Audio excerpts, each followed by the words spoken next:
یہ خودکشی کی تیسری واردات ہے، سینئر پولیس آفیسر نے میری جانب دیکھتے ہوئے کہا۔ پھر کہنے لگے، لیکن نہ جانے کیوں مجھے یہ گمان ہو رہا ہے کہ یہ تیسری خودکشی نہیں بلکہ تیسرا قتل ہے۔ میں نے انتہائی سنجیدگی سے پوچھا، سر اس گمان کی وجہ کیا ہے؟ انسپکٹر خان، خودکشی کرنے والے ان تینوں ہی افراد نے ایک ہی طرح سے خودکشی کی ہے، تینوں ہی ادھیڑ عمر مرد ہیں اور تینوں ہی امیر ہیں۔ ڈی ایس پی صاحب نے کافی گمبھیر لہجے میں کہا تو مجھے بھی سینئر آفیسر کے شک کرنے کی یہ وجہ کافی معقول لگی۔ تبھی میں نے سنجیدگی سے پوچھا، سر کیا ان تینوں میں کوئی تعلق تھا؟ مطلب دوستی، کوئی مشترکہ پارٹی یا کلب یا کچھ اور معاملہ؟ میں اس بارے میں بھی کچھ نہیں کہہ سکتا، ہاں مگر یہ تینوں ہی واقعات شہر کے مختلف علاقوں میں ہوئے ہیں اور ہر خودکشی میں پورے 3 دن کا وقفہ ہے، یہ محض اتفاق نہیں ہو سکتا۔ انہوں نے سر کو ہلاتے ہوئے کہا، پھر لمحہ بھر کو رک کر بولے، میں جانتا ہوں کہ یہ کیس تمہارے علاقے کا نہیں ہے، مگر میں چاہتا ہوں کہ تم اس کیس کو دیکھو۔ وہ جو پہلے میں نے کہنا چاہا تو وہ بڑی تیزی سے میری بات کو کاٹ کر بولے، میں نے انسپکٹر راشد اور انسپکٹر عرفان کو بلایا ہے، یہ واقعات ان کے متعلقہ تھانوں میں ہوئے تھے، وہ نہ صرف تمہیں تفصیل سے بتا دیں گے بلکہ تمہاری ہر ممکن مدد بھی کریں گے۔ لیکن یہ جو رات خودکشی والا واقعہ ہوا ہے اسے تم ابھی سے دیکھو اور پھر ان دونوں سے بھی مل لینا۔ انہوں نے میرے کچھ کہنے کی گنجائش ہی نہیں چھوڑی۔ میں نے کرسی سے اٹھتے ہوئے کہا، ٹھیک ہے سر، وش یو گڈ لک۔ میں نے سینئر آفیسر مختار جتوئی کو سلیوٹ کیا اور ان کے آفس سے نکلتا چلا گیا۔ میرے دماغ پر کافی حد تک بوجھ تھا، میں انہیں کچھ کہنا سننا چاہتا تھا لیکن پتہ نہیں انہوں نے کیا سمجھا تھا۔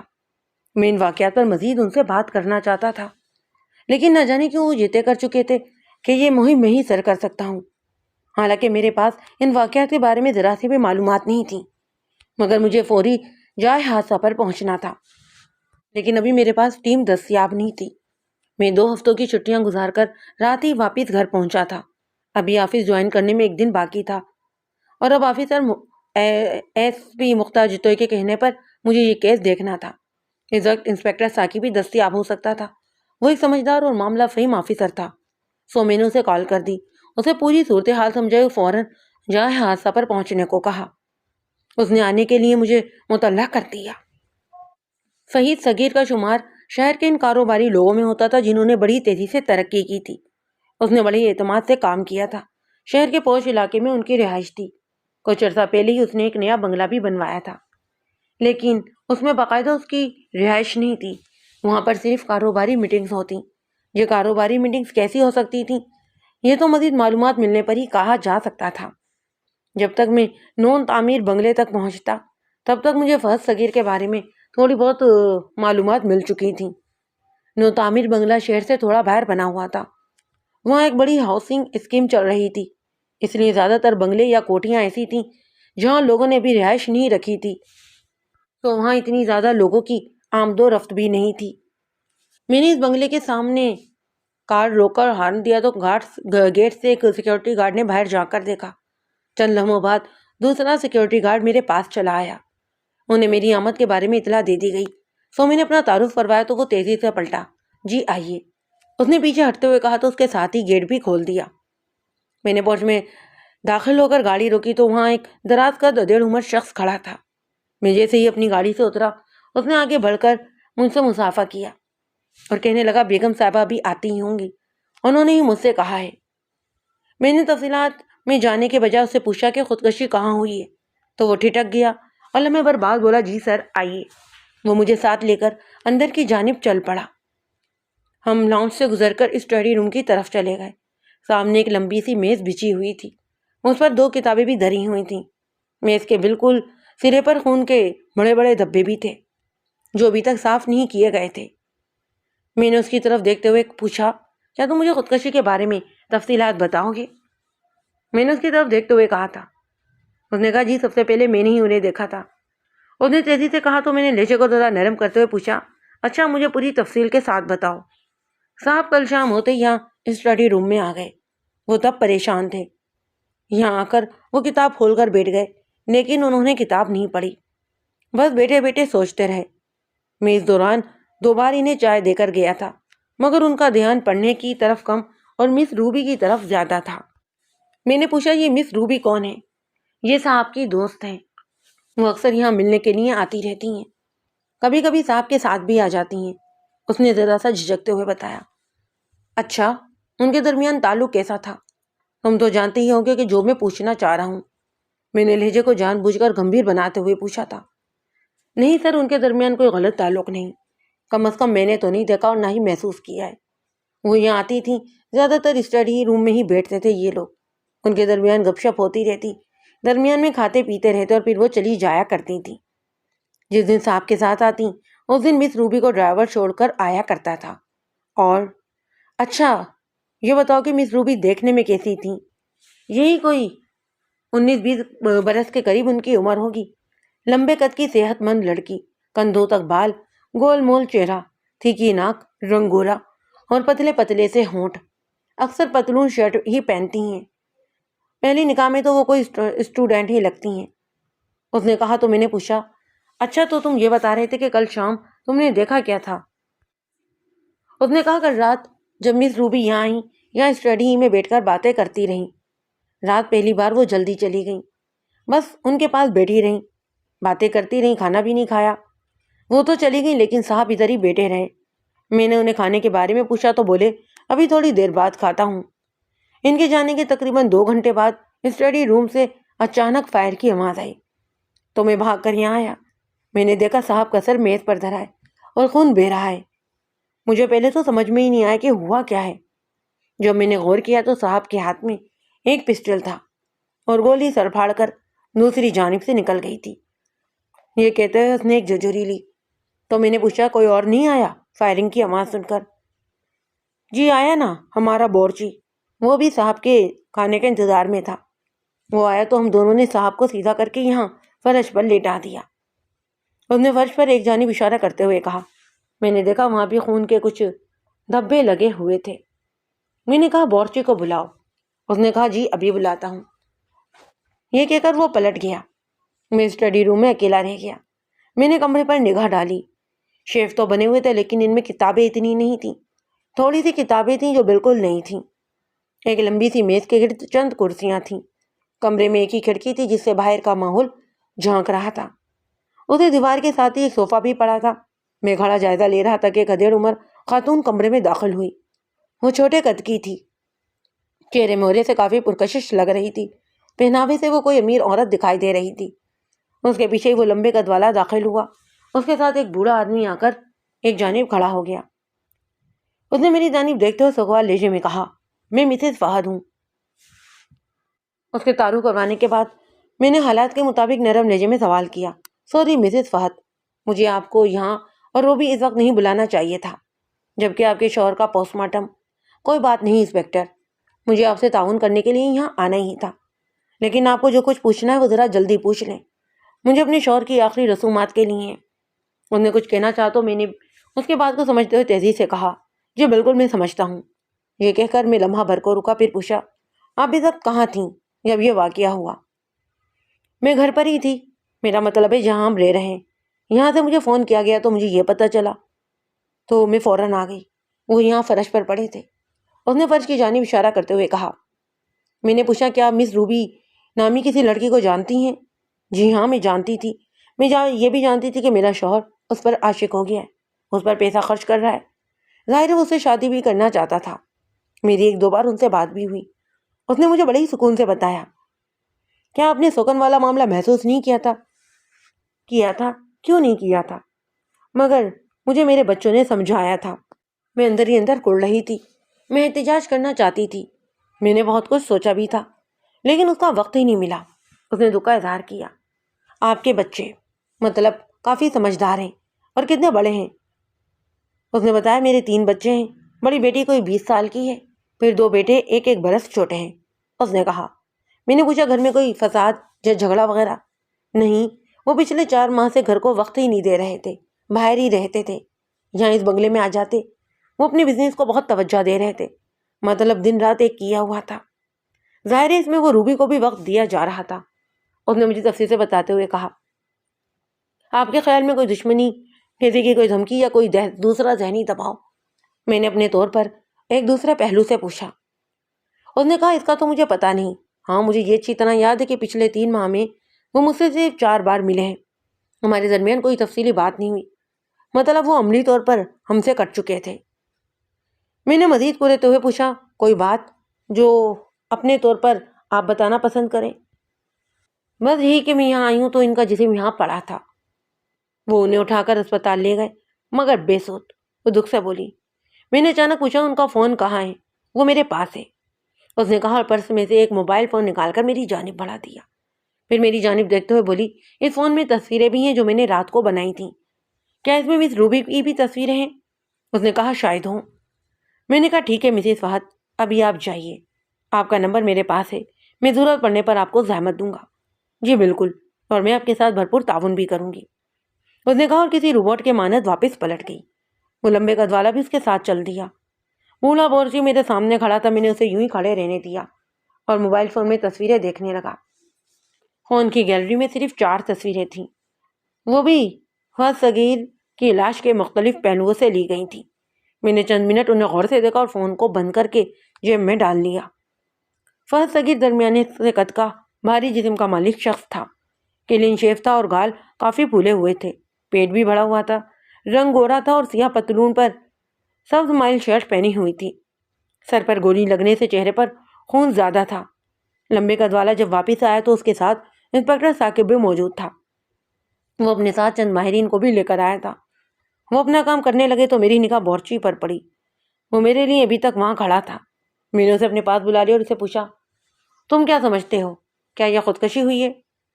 اس نے کہا، جی میں کیا جانوں، بس اس رات صاحب کی طبیعت کچھ ٹھیک نہیں تھی، کافی حد تک دکھی لگ رہے تھے۔ مس روبی سے بھی کبھی اونچی اور کبھی نیچی آواز میں بات کرتے، کبھی سرگوشی میں کہنے لگتے۔ ان میں کوئی ایسی بات تھی کہ انہیں کھانا بھی یاد نہیں رہا۔ بورچی نے مجھے بتایا تو مجھے اچانک یاد آیا۔ میں نے تیزی سے فون نکالا اور روبی کا نمبر تلاش کرنے لگا۔ ذرا سی کوشش کے بعد مجھے روبی کا نام مل گیا۔ اس کا نمبر دیکھنے کے بعد میں نے فون میں کال کا ریکارڈ دیکھا، پھر اس نمبر پر کال کر دی۔ میری توقع کے عین مطابق وہ نمبر بند تھا۔ میں نے لمبے قد والے کو قریب بلایا اور بورچی کے پاس کھڑا کر کے پوچھا، مس روبی کے بارے میں اور کیا جانتے ہو، کہاں رہتی ہے؟ جی ہمیں تو اس کے بارے میں بالکل بھی نہیں پتا، اور نہ ہی ہمیں یہ پوچھنے کی ضرورت تھی۔ وہ جب بھی آتی تھی بس صاحب سے باتیں کر کے چلی جاتی، ہمارے ساتھ تو کبھی بھی بات ہی نہیں ہوئی۔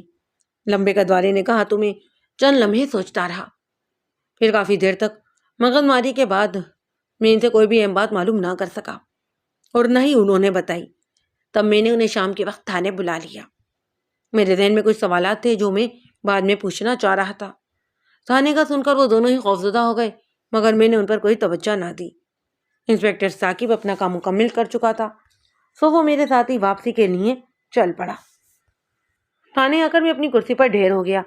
بظاہر تو اس کیس کا کوئی سر پیر نہیں مل رہا تھا، اور نہ ہی ابھی تک کوئی ایسے شواہد ملے تھے کہ انہیں بلیک میل کیا جا رہا تھا، یا کاروبار میں گھاٹا، یا پھر کوئی اور رنجش۔ تو بات کیا تھی؟ اور وہ بھی اتنی بڑی بات کہ ایک آسودہ حل بزنس مین کو خودکشی جیسا انتہائی قدم اٹھانا پڑا۔ لیکن مجھے ایس ایس پی جدوئی کی بات بھی یاد آ رہی تھی۔ وہ اسے خودکشی سے زیادہ قتل سمجھ رہے تھے، جبکہ ابھی تک ہمیں اسے کوئی شواہد بھی نہیں ملے تھے کہ ہم اسے قتل کے زمرے میں شامل کرتے۔ مگر کوئی تو بات تھی، اور وہ بات کیا تھی؟ اسی بات نے تو مجھے چکرا کر رکھ دیا تھا۔ جس اعتماد کے ساتھ یہ کیس میرے حوالے کیا گیا تھا، مجھے اس اعتماد کا بھرم بھی تو رکھنا تھا۔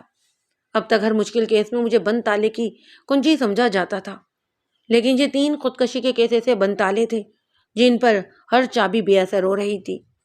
یہ ادارے کے ساتھ ساتھ میری بھی عزت کا سوال تھا کہ کسی بھی حال میں اس کیس کو حل کرنا تھا، مگر کیسے؟ فہد صغیر کے ملازمین کو بھی تھانے بلا کر ان سے تفتیش مکمل کر لی گئی، حالانکہ میں ان سے یہی سوالات بنگلے پر بھی کر سکتا تھا۔ مگر میرا تجربہ یہ ہے کہ تھانہ چھوٹے طبقے کے لوگوں پر نفسیاتی اثر کرتا ہے، اور اسی اثر کے تحت جو باتیں ہیں ہمیں عام ماحول میں پتہ نہیں چلتی، وہ تھانے کے روب سے خود بخود ان کی زبان سے جاری ہو جاتی ہیں۔ لیکن میرا نفسیاتی حربہ یہ ناکام رہا۔ ظاہر ہے جب انہیں کچھ معلوم ہی نہیں تھا تو بتاتے کیا؟ تاہم ان سے صرف یہی ایک کام کی بات معلوم ہوئی کہ مس روبی کے جانے کے 2.5-3 گھنٹے بعد ہی خودکشی کی یہ واردات رونما ہوئی تھی۔ میں کافی دیر تک اسی ادھیڑ بن میں لگا رہا، کسی بھی طرح سے اس کیس کا سرا پکڑنے کی کوشش کرتا رہا، لیکن میں ناکام رہا۔ یہ ایسی الجھی ہوئی دوڑ تھی جس کا شاید کوئی سرا تھا ہی نہیں۔ میں بہت بری طرح الجھ گیا تھا۔ فوری طور پر کوئی ایسی بات معلوم نہیں ہوئی تھی جس سے قتل کا کوئی اشارہ ملتا۔ عملے کے لوگوں نے اپنا کام کر لیا تھا۔ مجھے امید تھی کہ شاید پوسٹ مارٹم میں یا کسی دوسرے بندے سے کوئی اشارہ مل جاتا۔ جب سر زیادہ ہی پھٹنے لگا تو میں نے سپاہی سے چائے لانے کو کہا اور کرسی سے ٹیک لگا کر اپنی آنکھیں موند لیں۔ لگتا ہے ہماری طرح تمہارے دماغ کی بھی چولہے ہل کر رہ گئی ہیں۔ یہ بات سنتے ہی میں نے اپنی آنکھیں پٹ سے کھول دیں۔ سامنے شہر کے ایک دوسرے تھانے کا انسپکٹر حیات علی میرے سامنے کرسی پر بیٹھ رہا تھا۔ وہ میرا کافی اچھا دوست بھی تھا۔ میں نے ایک طویل لنگڑائی لے کر اپنے جسم سے تھکن کو دور کر دینے کی کوشش کی اور پیسی کی سی مسکراہٹ اپنے ہونٹوں پر سجا لی۔ اس سے پہلے کہ ہم دونوں میں سے کوئی کچھ بولتا، میرا سپاہی چائے لے کر اندر داخل ہوا۔ میں نے اسے ایک کپ اور لانے کی ہدایت کی اور اپنا کپ انسپکٹر حیات کے آگے ترکا دیا۔ دانے دانے پہ لکھا ہے پینے والے کا نام۔ انسپکٹر حیات نے بھی ہنستے ہوئے کپ کو اپنے آگے کر لیا۔ ہم دونوں نے کافی عرصہ ایک ساتھ کام بھی کیا تھا، اس لیے ہم میں کچھ زیادہ ہی بے تکلفی تھی۔ میں نے کہا کچھ بسکٹ وغیرہ بھی منگوا لوں؟ نہیں یار، بس چائے کی ہی طلب ہو رہی تھی۔ یہ کہتے ہوئے حیات علی نے اپنا کپ اٹھا لیا۔ اب اس چائے کو حلال کرتے ہوئے پہلی بار ہم ہونے والی اس خودکشی کے بارے میں جو تفتیش کی ہے وہ بھی بتاتے جاؤ، میں نے اس کی طرف دیکھتے ہوئے کہا۔ یار یہ صاحب کے دماغ میں جو بات آئی ہے مجھے بھی ایسے ہی لگا تھا۔ صرف خودکشی کہہ کر اس کیس کو نظر انداز نہیں کیا جا سکتا۔ لیکن وہ کچھ کہتے کہتے رک گیا تو میں نے تیزی سے کہا، لیکن کیا بتاؤں؟ اگر اس کیس کو قتل سمجھ لیا جائے تو یار یہ اتنی بری طرح الجھا ہوا کیس ہے کہ سمجھ میں ہی نہیں آ رہا۔ ہمیں تو شواہد پر کسی سراغ پر آگے بڑھنا ہوتا ہے نا، پر ہمیں ایسا کچھ بھی نہیں ملا۔ جس خیال کو سوچ کر میں آگے بڑھا ہوں وہ آگے جا کر مزید الجھا ہو گیا اور آخر میں سوائے ہمیں مایوسی کے کچھ نہیں ملا۔ حیات علی نے چائے کی چسکی لیتے ہوئے کہا، پھر بھی کچھ تو ایسا کلو ملا ہی ہوگا جس سے ہمیں آگے بڑھنے میں تھوڑی سی صحیح مدد تو ملے۔ میں نے پر امید نظروں سے اس کی طرف دیکھا۔ میں جانتا تھا کہ انسپکٹر حیات علی کا شمار ذہین ترین پولیس آفیسر میں ہوتا تھا اور ادارے میں بال کی کھال نکالنے میں یہ مشہور تھا، لیکن اب ہمارا محکمہ ایسے بال میں الجھ چکا تھا جس کی کھال ہی سمجھ میں نہیں آ رہی تھی۔ انسپکٹر حیات نے کہا، یار میں نے نہایت ہی باریک بینی سے اس کیس کا مشاہدہ کیا ہے اور یقین کرو اپنی سروس میں پہلی بار مجھے اپنی ناکامی کا اعتراف بھی کرنا پڑ رہا ہے۔ اگر اسے قتل سمجھا جائے تو اس کے لہجے سے شرمندگی کا اظہار ہو رہا تھا۔ میں نے سر کو ہلاتے ہوئے کہا، ہاں اگر قتل سمجھا جائے تو۔ اگر اسے اس نگاہ سے دیکھا جائے کہ یہ خودکشی ہے تو پھر یہ کیس بالکل ہی حل ہو جاتا ہے۔ اس نے بڑے اطمینان سے کہا، تم جانتے ہو نا کہ مختار جدوئی صاحب نے یہ کیس براہ راست مجھے سونپ دیا ہے اور اس کیس میں ناکامی کا مطلب ان کا اعتماد کھو دینا ہے۔ مجھے بڑی ہی شدت کے ساتھ اپنی بے بسی کا احساس ہو رہا تھا۔ اس نے کہا، ٹھیک ہے دل نواز، تم اس پر کام کر کے دیکھ لو، شاید تمہیں کچھ ایسا مل جائے جس سے قتل کا کوئی سراغ مل جائے۔ یہ کہہ کر اس نے ایک گہری سانس لی، پھر بولا، اچھا یہ بتاؤ پوسٹ مارٹم رپورٹ آ گئی ہے؟ میں نے کہا، نہیں ابھی تک تو نہیں آئی، لیکن تھوڑی دیر تک میں آمد اس کی متوقع ہے۔ مگر اس میں کیا مل سکتا ہے؟ ہم جانتے ہی ہیں کہ موت کب اور کیسے ہوئی، لیکن ابھی تک محرک کا پتہ نہیں چل سکا۔ جانتا ہوں، لیکن میرے ذہن میں ایک بات یاد آ رہی ہے۔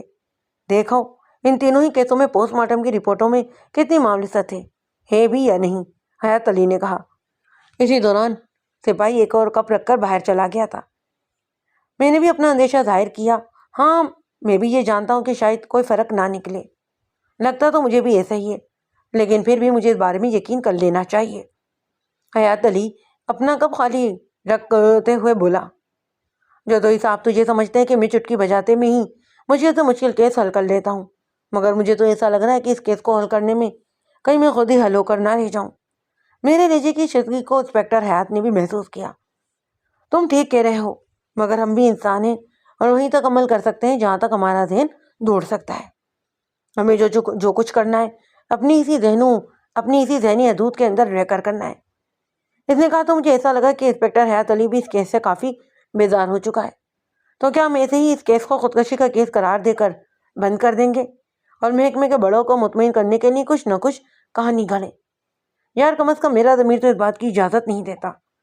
تمام تر مشکلات کے باوجود بھی میں اپنے عزم پر ابھی بھی قائم تھا، حالانکہ ابھی تک مجھے سمجھ میں یہی آیا تھا کہ اس کیس کو شروع کہاں سے کیا جائے۔ تو کیا ہمارا ضمیر اس بات کی اجازت دیتا ہے انسپکٹر حیات علی نے ٹیڑھے لہجے میں کہا۔ ہم میں سے کوئی بھی جان بوجھ کر اپنی ناکامی کا اعتراف نہیں کرنا چاہتا، لیکن کبھی کبھی حالات و واقعات یہ ضرور اختیار کر لیتے ہیں کہ ہم چاہ کر بھی کچھ کر ہی نہیں سکتے۔ اور تم بھی یہی سمجھو کہ یہ تینوں کیس کچھ ایسے ہی ہیں۔ ہم سیدھے سیدھے خودکشی کے کیس کو قتل کا کیس سمجھ کر حل کرنا چاہتے ہیں۔ یار ہم سفید کو جتنا بھی کالے میں مکس کر لیں، سفید رنگ بھی سیاہ ہو ہی جاتا ہے، لیکن سیاہ رنگ اپنی رنگت قائم رکھتا ہے۔ حیات علی نے دونوں کی کوہنیاں میز پر ٹکاتے ہوئے کہا۔ میں نے کہا انسپکٹر تمہاری بات بھی ٹھیک ہے، لیکن چلو تم نے جو تفتیش کی ہے وہ مجھے بتاؤ، ہو سکتا ہے کہ کوئی نہ کوئی کلو مل ہی جائے۔ میں امید کا دامن ہرگز چھوڑنا نہیں چاہتا تھا، میں ہر حال میں پر امید رہتا تھا۔ انسپکٹر حیات علی آنکھیں بند کر کے تھوڑی دیر خاموش رہا، جیسے وہ تمامی واقعات کو ذہن میں یکجا کر رہا ہو۔ پھر وہ کہتا چلا گیا۔ سرفراز احمد ایک سرکاری افسر تھا جو چند ماہ پہلے ہی ریٹائر ہوا تھا۔ ریٹائرمنٹ کے بعد اس کی فیملی آفیسر کالونی میں رہ رہی تھی۔ اس دوران انہوں نے ایک فارم ہاؤس بنا لیا جہاں وہ چند دنوں بعد شفٹ ہونے والے تھے۔ سرفراز احمد کی بیوی اور 2 بچے تھے، بڑا بیٹا کینیڈا میں جبکہ بیٹی بھی جانے والی تھی۔ دونوں میاں بیوی میں یہی جھگڑا رہتا تھا کہ بچوں کے ساتھ کینیڈا چلی جائے، جبکہ سرفراز احمد یہ چاہتا تھا کہ وہ یہیں پر رہیں۔ اسے سیاست کا چسکا لگ چکا تھا، اس لیے چاہتا تھا کہ وہ اپنا یہ شوق پورا کرے۔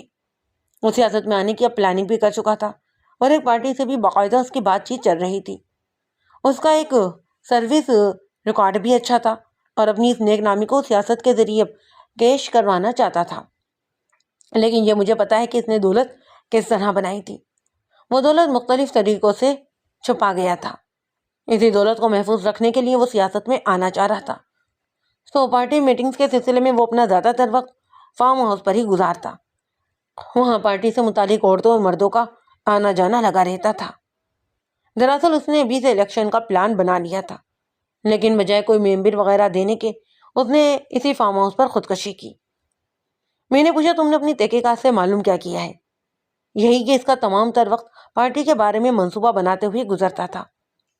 اپنا شوق پورا کرنے کے لیے وہ بہت زیادہ پرجوش تھا۔ وہ اسی دن کا انتظار کر رہا تھا، حیات علی نے بتایا۔ میں نے پوچھا جب تم موقع پر پہنچے تو دیکھا کیا؟ جب ہم موقع پر پہنچے تو وہاں صرف 3 ملازمین موجود تھے جو سرفراز احمد کے ساتھ کافی عرصے سے کام کر رہے تھے۔ سرفراز احمد کی لاش اس کے بیڈ روم میں پائی گئی۔ میں نے پوچھا کس قسم کی مزاحمت؟ مجھے تو ابھی تک کوئی کلو نہیں مل رہا تھا۔ انسپکٹر حیات نے کہا نہیں، کوئی ایسے آثار تو موجود نہیں تھے جس سے یہ اندازہ لگایا جا سکتا کہ وہاں کسی بھی قسم کی مزاحمت ہوئی ہے۔ ملازمین سے بھی میں نے بھرپور تفتیش کر لی تھی اور ان سب کے بیان میں صرف ایک ہی بات مشترک تھی، اور وہ بات کیا تھی؟ مجھے اب امید کی ایک کرن نظر آئی۔ انسپکٹر حیات علی نے کہا ایک لڑکی، اور میں یوں جھٹکا کھا کر پیچھے کی طرف ہٹا جیسے انسپکٹر حیات علی نے مجھ پر بم پھینک دیا ہو۔ میں نے تیزی سے پوچھا لڑکی مطلب کیسی لڑکی؟ ہاں ایک لڑکی، مگر اس میں اتنا حیران ہونے والی کون سی بات ہے؟ انسپکٹر حیات علی کو میرے رد عمل پر حیرت ہو رہی تھی۔ میں نے کہا کچھ نہیں، تم آگے بات بتاؤ۔ میں نے بات بناتے ہوئے کہا تو انسپکٹر حیات اپنی بات کو جاری رکھتے ہوئے کہنے لگا، اس لڑکی کا نام نتاشا تھا، مگر وہ کون تھی، کہاں سے آئی تھی، کہاں پر جاتی تھی، یا سرفراز احمد سے اس کا رشتہ کیا تھا، اس بارے میں کسی کو کچھ پتا ہی نہیں۔ کیا سرفراز احمد کے گھر والے بھی اس لڑکی کے بارے میں کچھ نہیں جانتے؟ میں نے پوچھا۔ مسز سرفراز اس لڑکی کے بارے میں صرف اتنا ہی بتا سکی ہے کہ ضرور اس لڑکی کا ان کے مرحوم شوہر کے ساتھ کوئی چکر چل رہا ہوگا، اور شاید اسی کے چکر میں وہ سیاست کا بہانہ بنا کر کینیڈا جانے سے کترا رہے تھے۔ جہاں تک بیٹی کی بات ہے تو اسے بھی اس لڑکی کے بارے میں کوئی علم نہیں۔ انسپکٹر حیات علی نے اپنی بات مکمل کرتے ہوئے کہا، کیا ملازمین نے کسی بات کا اشارہ دیا کہ سرفراز احمد اس لڑکی کے درمیان کوئی ناجائز تعلقات تھے؟ میں نے پوچھا۔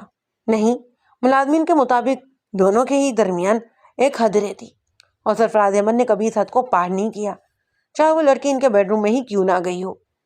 انسپکٹر حیات علی کچھ سوچتے ہوئے کہنے لگا تھا۔ مسز نتاشا کی روانگی کے بعد سرفراز احمد کا کیا ری ایکشن تھا؟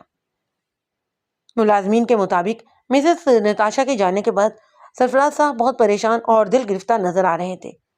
اس دوران انہوں نے 2 بار چائے منگوائی مگر ایک بار بھی نہیں چھوئی۔ اس سے بھی ان کے ذہنی انتشار کا پتہ چلتا ہے، اور ماہر نفسیات کے مطابق یہ ساری علامتیں وہ ہیں جو کسی بھی ذہنی شعور انسان کو خودکشی جیسے مقام تک لے جاتی ہیں۔ میں نے دل میں اٹھنے والے مدوسیسے کی حقیقت معلوم کرنے کے لیے تیزی سے پوچھا، مس نتاشا کے جانے کے کتنی دیر بعد سرفراز احمد نے خودکشی کی تھی؟ انسپکٹر حیات علی کا جواب میری توقع کے عین مطابق تھا، یہی کوئی 2.5-3 گھنٹے بعد۔ تم نے اس پارٹی والوں سے پوچھ تاچھ کی جسے وہ جوائن کرنا چاہتا تھا؟ ہو سکتا ہے کہ کوئی مخالف پارٹی کسی طرح اس میں ملوث رہی ہو۔ مجھے ابھی بھی ایک مہم سی آس تھی۔ سب کچھ کر کے دیکھ لیا ہے، لیکن یار نتیجہ وہی ڈھاک کے 3 بات۔ اور مجھے تو 100% یقین ہے کہ یہ صرف اور صرف خودکشی کی واردات ہے اور بس۔ اب کے انسپکٹر حیات علی نے ہتھیار ڈالتے ہوئے کہا۔ اس کے بعد ہم دونوں میں سے کوئی کچھ نہیں بولا اور ہم دونوں ہی اپنی اپنی سوچوں میں گم ہو گئے۔ پھر انسپکٹر حیات علی نے اس خاموشی کو توڑا، ایک چائے اور منگوا دو یار، تم نے اپنے ساتھ ساتھ میرے بھی دماغ کی چولہے ہلا کر رکھ دی ہیں۔ میں نے سپاہی کو بلانے کے لیے گھنٹی دبائی اور اسے چائے لانے کو کہا۔ اب تک کی 2 وارداتوں میں صرف ایک کلو ہی مشترک تھا اور وہ تھا کسی لڑکی کا ہونا جس کے جانے کے 2.5-3 گھنٹے کے بعد خودکشی کی یہ واردات رونما ہوئی۔ دونوں ہی وارداتوں میں ایک ہی لڑکی ملوث ہوتی تو تفتیش کا رخ موڑنے میں کافی آسانی ہوتی، لیکن گواہوں کے بیانات کے مطابق نہ صرف دونوں لڑکیوں کے نام مختلف تھے بلکہ ان کے لیے بھی ایک دوسرے سے میل نہیں کھا رہے تھے۔ انسپکٹر حیات علی نے جو فائل دی تھی اس میں اس لڑکی کا خاکہ بھی موجود تھا۔ اب اسے سیدھا سادہ خودکشی کا کیس نہ سمجھا جاتا تو کیا سمجھا جاتا، لیکن دیکھا جائے تو سینئر آفیسر کی تشویش بھی اپنی جگہ بجاتی کہ دونوں نے ہی ایک ہی انداز سے خودکشی کی تھی، جبکہ وہ ایک دوسرے سے واقف بھی نہیں تھے، نہ ہی ایسی کوئی کڑی ملی تھی کہ انہیں بلیک میل کیا جا رہا تھا۔ آخر وہ پریشانی کیا تھی جس نے ان آسودہ حال عمرہ کو خودکشی جیسے اقدام پر اکسایا تھا؟ کچھ تو تھا اس کیس میں جو ابھی تک ہماری نظروں سے اوجھل تھا۔ میرا تجربہ یہ تھا کہ جس نقطے کو ہم تنکا سمجھ کر انداز کر رہے ہوتے ہیں، بعض اوقات وہی نقطہ آنکھ کا شطر بن کر سامنے آتا ہے۔ تھوڑی دیر مزید بیٹھنے اور میرے ساتھ بور ہونے کے بعد آخرکار انسپکٹر حیات علی بھی اٹھا اور میری سوچوں میں مجھے اکیلا ڈبکیاں لگانے کے لیے چھوڑ کر چلا گیا۔ دوسرے انسپکٹر انور سے بھی ملاقات کے بعد یہ کیس مزید الجھ کر رہ گیا۔ کوئی کڑی دوسری کڑی سے مل ہی نہیں رہی تھی۔ انسپکٹر انور کا شمار بھی ذہین ترین پولیس افسران میں شمار ہوتا تھا جو تفتیش کا ماہر سمجھا جاتا، مگر اس کے بیان کے مطابق بھی یہ سرسری سی ہی تفتیش معلوم ہو سکی۔ ہو سکتا ہے کہ میری باتوں سے تمہیں کوئی زیادہ مدد نہ مل سکے، انسپکٹر انور نے اپنی ٹوپی اتار کر میز پر رکھتے ہوئے کہا۔ اس دوران میں نے سپاہی کو چائے کا کہہ چکا تھا کیونکہ میں جانتا تھا کہ سر درد کا ایک دور شروع ہونے والا ہے۔ مجھے بھی یہی امید ہے، لیکن بہرحال جو بھی ہے بتاتے جاؤ، چھوٹی سے چھوٹی بات بھی مت چھوڑنا، میں نے کہا۔ اس کیس میں کوئی چھوٹی بات ہے ہی نہیں دل نواز خان، بالکل کھلے آسمان کی طرح یہ کیس صاف ہے، انور نے کہا، پھر چند لمحے رک کر کہتا چلا گیا۔ شہزاد حسین ایک جاگیردار قسم کا انسان تھا، لیکن زمینداری کرنے کے ساتھ ساتھ شہر میں بھی اپنا بزنس کرنے لگا تھا، مگر چونکہ گاؤں کے ماحول کا عادی تھا اس لیے اس نے شہر میں بھی اپنا ایک ڈیرا بنایا ہوا تھا جہاں زیادہ تر اس کا اپنے ہی علاقوں کے لوگوں سے ملنا جلنا تھا۔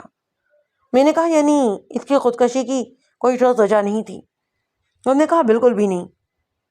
انسپکٹر بولا، وہ ایک خوشحال اور عیاش قسم کا شخص تھا جو اپنی مستی میں مست رہتا، اور اسی مستی میں ہو سکتا ہے عام بدنام جاگیرداروں کی طرح اس نے کسی اوکھی چیز کو اپنی جاگیر سمجھنے کی غلطی کر لی ہو اور جس کا خمیازہ اسے خودکشی کی صورت میں بھگتنا پڑا ہو۔ میں نے اپنا خیال ظاہر کیا تو انسپکٹر انور نے انکار کرتے ہوئے کہا، نہیں، وہ عیاش ضرور تھا لیکن بدماشی یا زبردستی کا کوئی واقعہ اس کے ساتھ نتی نہیں ہے۔ میں نے پوچھا، اس کے بیوی بچے؟ ہاں، ایک بیوی ہے جس کے بدن سے 2 بیٹے اور ایک بیٹی ہے۔ گھر والوں کو شہزاد حسین کے عیاش طبع کا علم تھا؟ میں نے پوچھا۔ ظاہر ہے انہیں پتا تھا اور یہ ان کا حق بھی سمجھا جاتا ہے، مطلب یہ کہ کسی جاگیردار کے عیاشی کو معیوب نہیں سمجھا جاتا، اس نے عامیانے سے لہجے میں کہا۔ بیٹے بھی اپنے باپ کے رنگ میں رنگے ہوئے تھے؟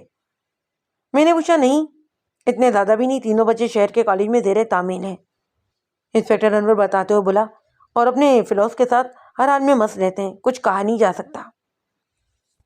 شہزاد حسین خود تو سیاست میں ملوث نہیں تھا، لیکن ہاں اثر اتنا رکھتا تھا کہ جس طرف اس کا اشارہ ہوتا وہی پارٹی اس علاقے سے کامیابی سمیٹتی تھی۔ وہ اسی میں خوش رہتا تھا کہ وہ اتنا اثر و رسوخ والا بندہ ہے۔ میں نے پوچھا، ناجائز کاموں میں بھی ملوث تھا؟ اس نے انکار میں سر ہلاتے ہوئے کہا، نہیں، ایسی کوئی شہادت نہیں ملی، وہ بہت زیادہ صاف اور کھرا بندہ تھا۔ نہ کوئی ناجائز کام کرتا تھا اور نہ ہی کسی کے ساتھ ناجائز کام کرواتا، بس اپنے پیسے کے بل پر جو چاہتا تھا حاصل کر لیتا۔ میں نے کہا انسپکٹر انور، کوئی ایسی بات جو تم مجھے بتانا بھول رہے ہو؟ انسپکٹر انور نے کہا شاید نہیں، لیکن دل نواز تم یہ کیوں سمجھ رہے ہو کہ میں کوئی بات مس کر گیا ہوں؟ اس نے مجھے بغور دیکھتے ہوئے کہا۔ تو میں نے انور علی کی آنکھوں میں جھانکتے ہوئے کہا، جہاں تک میری تفتیش کا تعلق ہے تو شہزاد حسین کے معاملے میں کسی انجانی لڑکی کا ذکر بھی ہونا چاہیے۔ انسپکٹر انور حیرت بھرے لہجے میں بولا، ارے واہ، تم تو بڑے ہی کیانی نکلے، یعنی کوئی لڑکی تھی اس سارے معاملے میں؟ میں نے پوچھا۔ ہاں، وہ اکثر ہی ڈیرے پر شہزاد حسین سے ملنے آیا کرتی تھی، لیکن تمام تر تفتیش کے بعد یہی معلوم ہو سکا ہے کہ وہ بہت ہی خوبصورت لڑکی تھی، اور شاید اس کے حسن کے روب سے ہی شہزاد حسین اس کے سامنے دبا دبا سا رہتا تھا۔ میں نے پوچھا اس لڑکی کا نام کیا ہے؟ اس نے بتایا مس فریال، اور آخری بار اس لڑکی کے جانے کے 2.5-3 گھنٹے بعد ہی شہزاد حسین نے خودکشی کی ہوگی۔ میں نے بڑے ہی اطمینان سے ٹیک لگاتے ہوئے پوچھا۔ اب کے انسپکٹر انور کی آنکھوں سے حیرت ٹپک رہی تھی۔ اس نے کہا بالکل ایسا ہی ہوا ہے، لیکن تمہیں کیسے معلوم؟ میں نے باقی کے 2 کیسوں کی تفصیلات بھی اسے بتا دیں، جس کے بعد ظاہر ہے اس کے دماغ کا بھی وہی حال ہونا تھا جو میرے دماغ کا ہو چکا تھا۔ میں نے اب تک کی تفتیش کی ساری رپورٹ اپنے سینئر آفیسر کے سامنے رکھ دی۔ مجھے یقین تھا کہ ان ساری رپورٹوں کو دیکھ کر وہ خودکشی کے امکان کو رد نہیں کر سکے گا، مگر اس نے فائل کو ایک طرف رکھتے ہوئے پھر اپنی بات دہرائی۔ دیکھا خان، میرا شک صحیح نکلا نا؟ آخر شہر کے 3 مختلف علاقوں میں رہنے والے 3 مختلف افراد، جن کا اسٹیٹس بھی مختلف ہے، ایک ہی انداز سے کیسے موت کو گلے لگا رہے ہیں؟ کچھ تو ہے نا اس کیس میں؟ میں نے کہا سر، میں تو اپنی پوری کوشش کر چکا ہوں، مگر ابھی تک مجھے کوئی ایک بھی سراغ نہیں مل پایا ہے۔ اب کہ میں نے اپنی بے بسی کا اعتراف کر لیا۔ اتنی جلدی ہمت ہارنے کی ضرورت نہیں ہے مسٹر خان، مجھے پورا یقین ہے کہ تم اس معاملے کی تہہ تک پہنچ کر ہی رہو گے۔ ایس پی جتوئی نے مجھ پر اپنے اعتماد کا اظہار کیا تو میں خود میں زیادہ حوصلہ محسوس کرنے لگا، کیونکہ لاشعوری طور پر میں بھی یہ سمجھ چکا تھا کہ یہ خودکشی نہیں، قتل ہی ہو سکتے ہیں۔ یہ کیس میرے حواسوں پر اتنا طاری ہو چکا تھا کہ اٹھتے ہوئے، سوتے جاگتے، چلتے پھرتے اسی کیس کے متعلق ہر وقت مجھے سوچیں گھیری رہتی۔ رات کو بستر پر لیٹتے ہوئے بھی میں اسی کیس کے بارے میں سوچ رہا تھا۔ آفس میں بھی میرا اسسٹنٹ ثاقب میرے ساتھ دماغ کھپاتا رہا تھا۔ تینوں کی پوسٹ مارٹم رپورٹ بھی ایک جیسی تھی، اعصابی کمزوری، ہائی بلڈ پریشر، اور حیرت کی بات یہ تھی کہ تینوں کی میڈیکل رپورٹ یہ بتاتی تھیں کہ تینوں ہی مضبوط اعصاب کے مالک تھے۔ بلڈ پریشر کا مسئلہ بھی عمر کے لحاظ سے مناسب تھا۔ ہمارے پاس لے دے کر اب ایک ہی کلو تھا، لڑکی نہیں بلکہ لڑکیاں، مس روبی، مس نتاشا اور مس فریال۔ تینوں کے نام الگ، ہولیے الگ، لیکن تینوں ہی واقعات میں ان کی موجودگی ایک ہی طریقے سے تھی۔ ان کے جانے کے بعد ایک ہی انداز کے اموات۔ مجھے بھی کسی بھی طرح سے اس مسٹری کو حقیقت میں بدلنا تھا۔ تینوں ہی لڑکیوں کے خیالی خاکے جو پولیس کے آرٹسٹ نے مرنے والوں کے ملازمین اور شاہدین کے بیانات کی روشنی میں تیار کیے تھے، میری ٹیبل پر بکھرے پڑے تھے۔ مس روبی کی آنکھیں نیلی، بال لمبے اور گہرے سیاہ، گہری بھویں۔ مس نتاشا کے بال بوائے کٹ، براؤن آنکھیں، درمیانی بھویں۔ مس فریال کے نارمل انداز میں کٹے ہوئے سنہری مائل بال، آنکھیں سیاہ اور بھویں باریک۔ میں نے ایس آئی ثاقب سے پوچھا، کیوں ثاقب، تمہارا کیا خیال ہے ان خاکوں کے بارے میں؟ کس بارے میں سر؟ میرا مطلب ہے کہ آپ پوچھنا کیا چاہ رہے ہیں؟ اس نے بڑی محتاط انداز میں پوچھا تو میں نے الجھتے ہوئے کہا، مطلب یہ 3 مختلف لڑکیاں ہیں یا پھر ایک ہی لڑکی ہے؟ اگر 3 ہیں تو باقاعدہ ایک ہی گروہ ممکن ہے، اور ایسی واردات مزید بھی ممکن ہو سکتی ہیں۔ اگر واردات ہو بھی جائے تو اصل بات یہ ہے کہ ان کا فائدہ کیا ہے؟ اگر یہ اکیلی ہیں تو ان 3 خودکشی کرنے والوں میں قدر مشترک کیا تھی؟ تو سر پہلے ہمیں یہ معلوم کرنا بنتا ہے کہ یہ 3 ہیں یا ایک۔ ایس آئی ثاقب نے میری بات کو سمجھتے ہوئے سر کو ہلاتے ہوئے کہا، یہ مسئلہ حل ہو جاتا ہے تو بڑی آسانی ہو جائے گی، ورنہ کام تو چل ہی رہا ہے، اور چاہے جیسے بھی ہے ہم آگے بڑھنے کی کوشش میں لگے ہوئے ہی ہیں۔ اس نے کہا، سر پہلے تو ہمیں ان 3 لڑکیوں کی لوکیشن کے بارے میں معلوم کرنا چاہیے، اور یہی ہمارا پہلا قدم ہونا چاہیے۔ میں نے کہا بالکل بھائی، اگر ہماری توجہ ان لڑکیوں یا پھر اس لڑکی پر دیں تو میرا خیال ہے کہ یہیں سے کوئی بات نکل سکتی ہے۔ اس نے میری بات سن کر کہا، سر ان تینوں کے ہی سیل نمبر ہمارے پاس موجود ہیں، ہم نے ابھی تک ان پر توجہ نہیں دی، ان کا پورا ریکارڈ حاصل کیا جا سکتا ہے، کس نمبر پر کال گئیں، کس نمبر سے کالز آئیں اور کس لوکیشن سے یہ کالز ہوتی رہی ہیں۔ ٹھیک ہے، لیکن یہ کام فوری طور پر ہو جانا چاہیے، اس سے پہلے کہ ہمیں کسی چوتھی خودکشی کی اطلاع ملے۔ میں نے انجانے شک میں لپٹے ہوئے لہجے میں اسے ہدایت کرتے ہوئے کہا، جی سر، بہتر، میں یہ کام آج ہی کروا لیتا ہوں۔ اس نے معتب لہجے میں کہا تو میں نے پرجوش انداز میں کہا، گڈ، بس ہمیں ایک ڈائریکشن کی ضرورت ہے۔ کالز کی لوکیشن ہمارے لیے اہم ترین حیثیت رکھتی ہے۔ بس اب مزید وقت ضائع مت کرو اور پوری قوت لگا دو اس کیس پر۔ Okay sir. ثاقب نے اٹھ کر مجھے سلیوٹ کیا اور باہر نکل گیا۔ میں نے سر کے ہاتھ پیچھے باندھ کر کرسی سے ٹیک لگا لی اور اس کیس کے بارے میں مزید سوچنے لگا۔ پھر کپ رکھنے کی آواز پر میں نے آنکھیں کھولیں تو سپاہی دانت نکوں سے میری ٹیبل پر کپ رکھ رہا تھا۔ میں جانتا ہوں سر کہ آج کل آپ کو چائے کی کتنی ضرورت رہتی ہے۔ میں اس کی شرارت پر مسکرا دیا۔ میں نے کہا، ہاں کہ تو تم واقعی ٹھیک رہے ہو۔ اس نے کپ رکھا اور باہر نکل گیا۔ ایک دم سے میرے دماغ کا بوجھل پن ہٹ گیا۔ میں اب نئے سرے سے اس کیس کے متعلق سوچنے لگا۔ 3 لڑکیاں، 3 فون نمبر اور تینوں ہی بند۔ موبائل کمپنیز کے ریکارڈ کے مطابق یہ تینوں ہی نمبر مرنے والوں کے نام پر رجسٹر تھے، یعنی ایک اور بند دروازہ۔ اب مجھے ایک ایک کر کے ان سارے ہی بند دروازوں کو کھولنا تھا، ایسے دروازے جن کے تالے کی کوئی چابی نہیں تھی۔ تو پھر یہ سب کیسے؟ کوئی انہوں نے مجھے اس کیس میں اب کامیابی دلوا سکتی تھی۔ اگر یہ قتل کے کیس ہوتے تب۔ میں نے تھانے میں فارغ بیٹھ کر اپنا دماغ کھپانے کے بجائے تینوں ہی خاندانوں سے ایک بار پھر ملنے کا پروگرام بنایا، اس امید پر کہ شاید مجھے کوئی ایسا نقطہ مل جائے جس پر چلتے ہوئے مجھے کامیابی نظر آنے لگے۔ فہد صغیر کی بیوی کی حالت سے تو یہ لگ رہا تھا کہ اسے اپنے شوہر کی موت کا کوئی زیادہ غم نہیں، اور شاید یہ فطری رد عمل بھی تھا، کیونکہ جس عورت کا شوہر اس کی موجودگی میں ایک نوجوان سوکن اس کے سر پر لانا چاہتا ہو، وہ ایسے شوہر کی موت کا غم کتنے دن منا سکتی ہے۔ بچے بھی مس روبی سے اپنے باپ کے تعلقات کی وجہ سے کچھ خفا تھے، یا شاید انہیں اس بات کی زیادہ خوشی تھی کہ جائیداد میں ایک اور واردات شامل ہونے سے بچ گیا۔ مجھے لگا انہیں فہد صغیر کی موت کا غم تھا بھی اور نہیں بھی، لیکن ہر طرح سے ٹٹولنے کے بعد ایسی کوئی کڑی نہیں مل رہی تھی جسے یہ سوچا جا سکتا کہ ہو سکتا ہے کہ اس کے گھر والوں نے جائیداد میں مس روبی کی شمولیت روکنے کے لیے یہ انتہائی قدم اٹھایا ہو، کیونکہ اب تک کے وصیت نامے کی روح سے ساری ہی جائیداد مسز فہد کے نام پر ہی تھی، سوائے ایک وہ چھوٹے مکان کے جو انہوں نے اپنے ملازمین کو دیے ہوئے تھے۔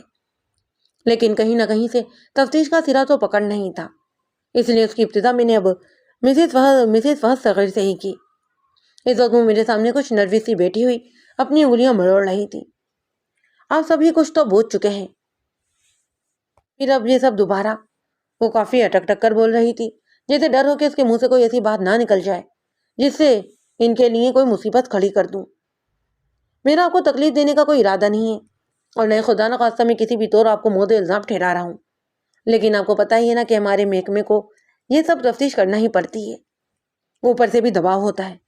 آپ جیسے متاثرین سے بات کرنے کے بعد ہی ہمیں کوئی نہ کوئی لائن آف ایکشن مل جاتا ہے، حالانکہ وہ بات آپ لوگوں کے لیے بہت بے ضرر اور معمولی ہو سکتی ہے، لیکن کیا پتا کہ ہم اسی کے سارے کسی مثبت نتیجے پر پہنچ سکیں۔ میں نے اپنے لہجے کو حتی الامکان نرم رکھتے ہوئے کہا تھا، ورنہ عام طور پر میں نے یہی دیکھا ہے کہ پولیس کے کڑک رویے سے بعض کیسز خراب ہو جاتے ہیں، اور بیان دینے والا گھبرا کر کوئی اہم بات بھول جاتا ہے یا پھر پولیس کے ڈر سے ہی چھپا جاتا ہے۔ اس نے کہا، انسپکٹر، مجھے جو معلوم تھا وہ سبھی تو میں آپ کو بتا چکی ہوں، اب اور کیا معلوم کرنا چاہتے ہیں آپ؟ اس نے کافی حد تک ابکے پرسکون لہجے میں پوچھا۔ اگر آپ برا نہ مانیں تو ایک بار پھر وہی ساری باتیں دہرا دیں، ہو سکتا ہے کہ میرے ذہن سے کوئی کام کی بات نکل گئی ہو۔ فہد بہت ہی ذہین انسان تھے، بہت ہی زیادہ پڑھے لکھے اور ملنسار۔ وہ ایک اچھے بزنس مین تھے۔ اپنے بزنس کی دنیا میں وہ کیسے تھے میں اس بارے میں تو خیر کچھ نہیں کہہ سکتی، لیکن وہ گھر میں ہمارے لیے بہت ہی اچھے تھے۔ بس ان میں ایک ہی دھن تھی، پیسہ بچانے کی۔ میں یہ نہیں کہہ رہی کہ وہ کنجوس تھے، لیکن وہ یہ چاہتے تھے کہ اسراف نہ ہو اور یہ پیسہ ہمارے آنے والے دنوں میں کام آئے۔ شاید ان کا یہ سوچنا ہم سب کے حق میں بہتر ہی تھا، کیونکہ وہ بزنس کا ایک نیا سیٹ اپ بنانے کی فکر میں تھے جس میں بیٹے کو شامل کرنا تھا۔ میں نے کہا، کوئی ایسی بات جس سے آپ کی اپنی گھریلو زندگی متاثر ہونے کا امکان ہو؟ اب کہ میں نے ایک دوسرے پہلو سے سوال کیا تھا۔ ان کے دل میں ہمارے لیے کوئی برائی نہیں تھی، اور یہ اس بات کا ثبوت ہے کہ انہوں نے وہ بنگلہ بھی میرے ہی نام سے لیا تھا۔ اپنے نام پر انہوں نے برائے نام جائیداد کر رکھی تھی۔ ہم سبھی ہنسی خوشی اپنی زندگی گزار رہے تھے، سب کچھ اچھا اچھا چل رہا تھا۔ فہد کے اپنے بھی شوق تھے، ہم میں سے کسی نے بھی ان کے اس شوق کی راہ میں کوئی پتھر نہیں اٹکائے، لیکن پچھلے 5-6 مہینے سے ہماری اس خوشیوں پر پانی پھرنے لگا۔ سب کچھ اچھا اچھا چلتے لگ رہا تھا کہ اس میں ایک قسم کا بھونچال سا پیدا ہونے لگا۔ وہ اچانک مجھے بتاتے ہوئے افسردہ ہو گئی۔ میں نے کہا، اس کی وجہ یقیناً مس روبی تھی۔ جی بالکل، آپ نے صحیح کہا انسپکٹر، روبی نے آ کر ہماری تمام خوشیوں کو تہس نہس کر دیا۔ فہد تو جیسے اس کے دیوانے سے ہو گئے تھے، اپنی اور اس کی عمر کا بھی خیال نہیں رہا تھا۔ یہ کہتے ہوئے مسز فہد کے لہجے میں نفرت ابھر آئی، مگر میرے خیال میں جن حالات سے وہ گزر رہی تھی، ان حالات میں یہ سب فطری تھا۔ میں آپ کے جذبات کو سمجھ رہا ہوں۔ خیر، بچوں کا کیا رد عمل تھا؟ میں نے پوچھا تو وہ بولی، بچے بھی باپ کے اس فعل سے متفر تھے، لیکن وہ پڑھے لکھے ہیں، اچھے برے کی تمیز رکھتے ہیں، اس لیے انہوں نے مجھے بھی سمجھایا کہ فہد کو ان کے حال پر چھوڑ دینا چاہیے، کیونکہ سمجھانے سے معاملہ مزید الجھ سکتا تھا۔ آپ تو جانتے ہی نا کہ چھوٹی عمر کی لڑکی مل جائے تو بڑی عمر کے مرد کو اپنی بیوی چڑیل نظر آنے لگتی ہے۔ دل کا درد اب اس کی آنکھوں سے جھلک رہا تھا۔ میں نے اس کی تائید کرتے ہوئے کہا، بالکل میں سمجھ سکتا ہوں، تو اسی لیے میں بچوں کے سمجھانے پر چپ ہو گئی۔ اور اب آپ دیکھ لیجئے ان کے اس نئے عشق نے کیا گل کھلایا ہے۔ ان کی جان لے کر ہی چھوڑی ہے اس ڈرائن نے۔ اس بار اس کی نفرت کا تمام تر نشانہ روبی تھی۔ میں نے پوچھا اور کہا، کیا آپ کبھی مس روبی سے ملی تھی؟ اس نے اعتراف کیا، ہاں ایک بار ملی تھی۔ اور کیا آپ نے ان سے بات کرنے کی کوشش بھی کی؟ ہاں، میں نے اسے اپنا گھر برباد نہ کرنے کے لیے تمامی واسطے دیے۔ مسز فہد آنسوؤں کو گرنے سے پہلے ہی اپنے دوپٹے کے پلو سے پہنچتے ہوئے بولی۔ میں نے تجسس سے لبریز لہجے میں پوچھا، اور مس روبی نے جواب کیا دیا تھا؟ اس نے میری بات سنی اور ہنس کر ٹال دی۔ اس نے کہا تھا کہ ان کے درمیان کوئی ایسی بات ہی نہیں، اگر ہے بھی تو میں بڑے میاں کو سمجھانے کی کوشش کروں گی۔ ہماری ان باتوں کے درمیان اس کے بچے بھی آ گئے۔ میں نے محسوس کیا کہ بچے کافی سلجھے ہوئے تھے۔ انہیں اپنے باپ کی موت کا غم تو تھا، لیکن شاید اتنا زیادہ نہیں، اور ظاہر ہے اس کی ایک سیدھی سادھی سی وجہ روبی ہی تھی۔ میں نے ان سب کو کھنگالنے کی کافی کوشش کی، لیکن اپنے مطلب کی کوئی بھی بات برآمد نہ کر سکا۔ آخر تک ہار کر میں نے ان سے اجازت لی اور تھانے آ کر ڈھیر ہو گیا۔ یہاں میرے ٹیک لگانے کی دیر تھی کہ سپاہی علاؤ الدین جن کی طرح چائے لے کر حاضر ہو گیا۔ مجھے یوں لگا جیسے سپاہی نے چائے کو میرا مذاق بنا دیا ہو۔ میں اس وقت مسز سرفراز کے گھر میں بیٹھا ہوا تھا، اور مسز سرفراز احمد اپنا زہر اگلتے ہوئے بول رہی تھی، اس چڑیل نے آ کر ہماری ہستی بستی زندگی کو جہنم بنا دیا تھا، مما پلیز۔ اس کی بیٹی گل رانا نے ان کا ہاتھ دباتے ہوئے کہا، سوری انسپکٹر صاحب، مما یہ سبھی کچھ جذبات میں بہہ کر کہہ رہی ہیں۔ میں نے کہا، ڈونٹ ویری، میں سمجھ رہا ہوں۔ ہاں تو آپ کیا بتا رہی تھیں؟ میں نے بڑے ہی نرم لہجے میں انہیں تسلی دیتے ہوئے پوچھا۔ اس نے کہا کہ سرفراز پہلے ایسے نہیں تھے، وہ ہم سب سے بہت پیار کرتے تھے، ہمارا بہت خیال رکھتے۔ بیٹے کو کینیڈا بھیجنے کے بعد ہمارا ارادہ یہ تھا کہ بیٹی کو بھی وہاں بھیج کر ہم بھی وہیں سیٹل ہو جائیں گے، لیکن برا ہوا اس لڑکی کا، اس نے انہیں نہ جانے کیا پٹی پڑائی کہ وہ بس اسی کے ہو کر رہ گئے اور اپنی سیاست کا بہانہ بنا کر یہیں رہنے کی ضد کرنے لگے۔ لیکن میں جانتی تھی کہ وہ صرف اور صرف اس لڑکی کی وجہ سے یہاں پر رکنا چاہتے ہیں۔ مسز سرفراز دل کی بھڑاس نکالتے ہوئے بولی تو چند لمحوں بعد گل رانا نے کہا، ایک بار میں نے بھی دبے لفظوں میں پاپا سے بات کی تھی کہ وہ لڑکی ان کی بیٹی کے برابر ہے، تو انہوں نے کہا کہ بیٹی کے برابر ہے، بیٹی تو نہیں نا، اور ہمارے مذہب میں شادی کے لیے عمر کی کوئی قید نہیں۔ میں نے پوچھا، خیر کیا آپ کے بیٹے والد صاحب کی تدفین پر آئے تھے؟ یہ ایک اور المیہ ہے انسپکٹر صاحب، جب کوئی باہر چلا جاتا ہے تو سمجھے کہ زندگی سے ہی چلا جاتا ہے، کیونکہ وہ غمی یا خوشی کی تقریبات اٹینڈ کر ہی نہیں پاتا۔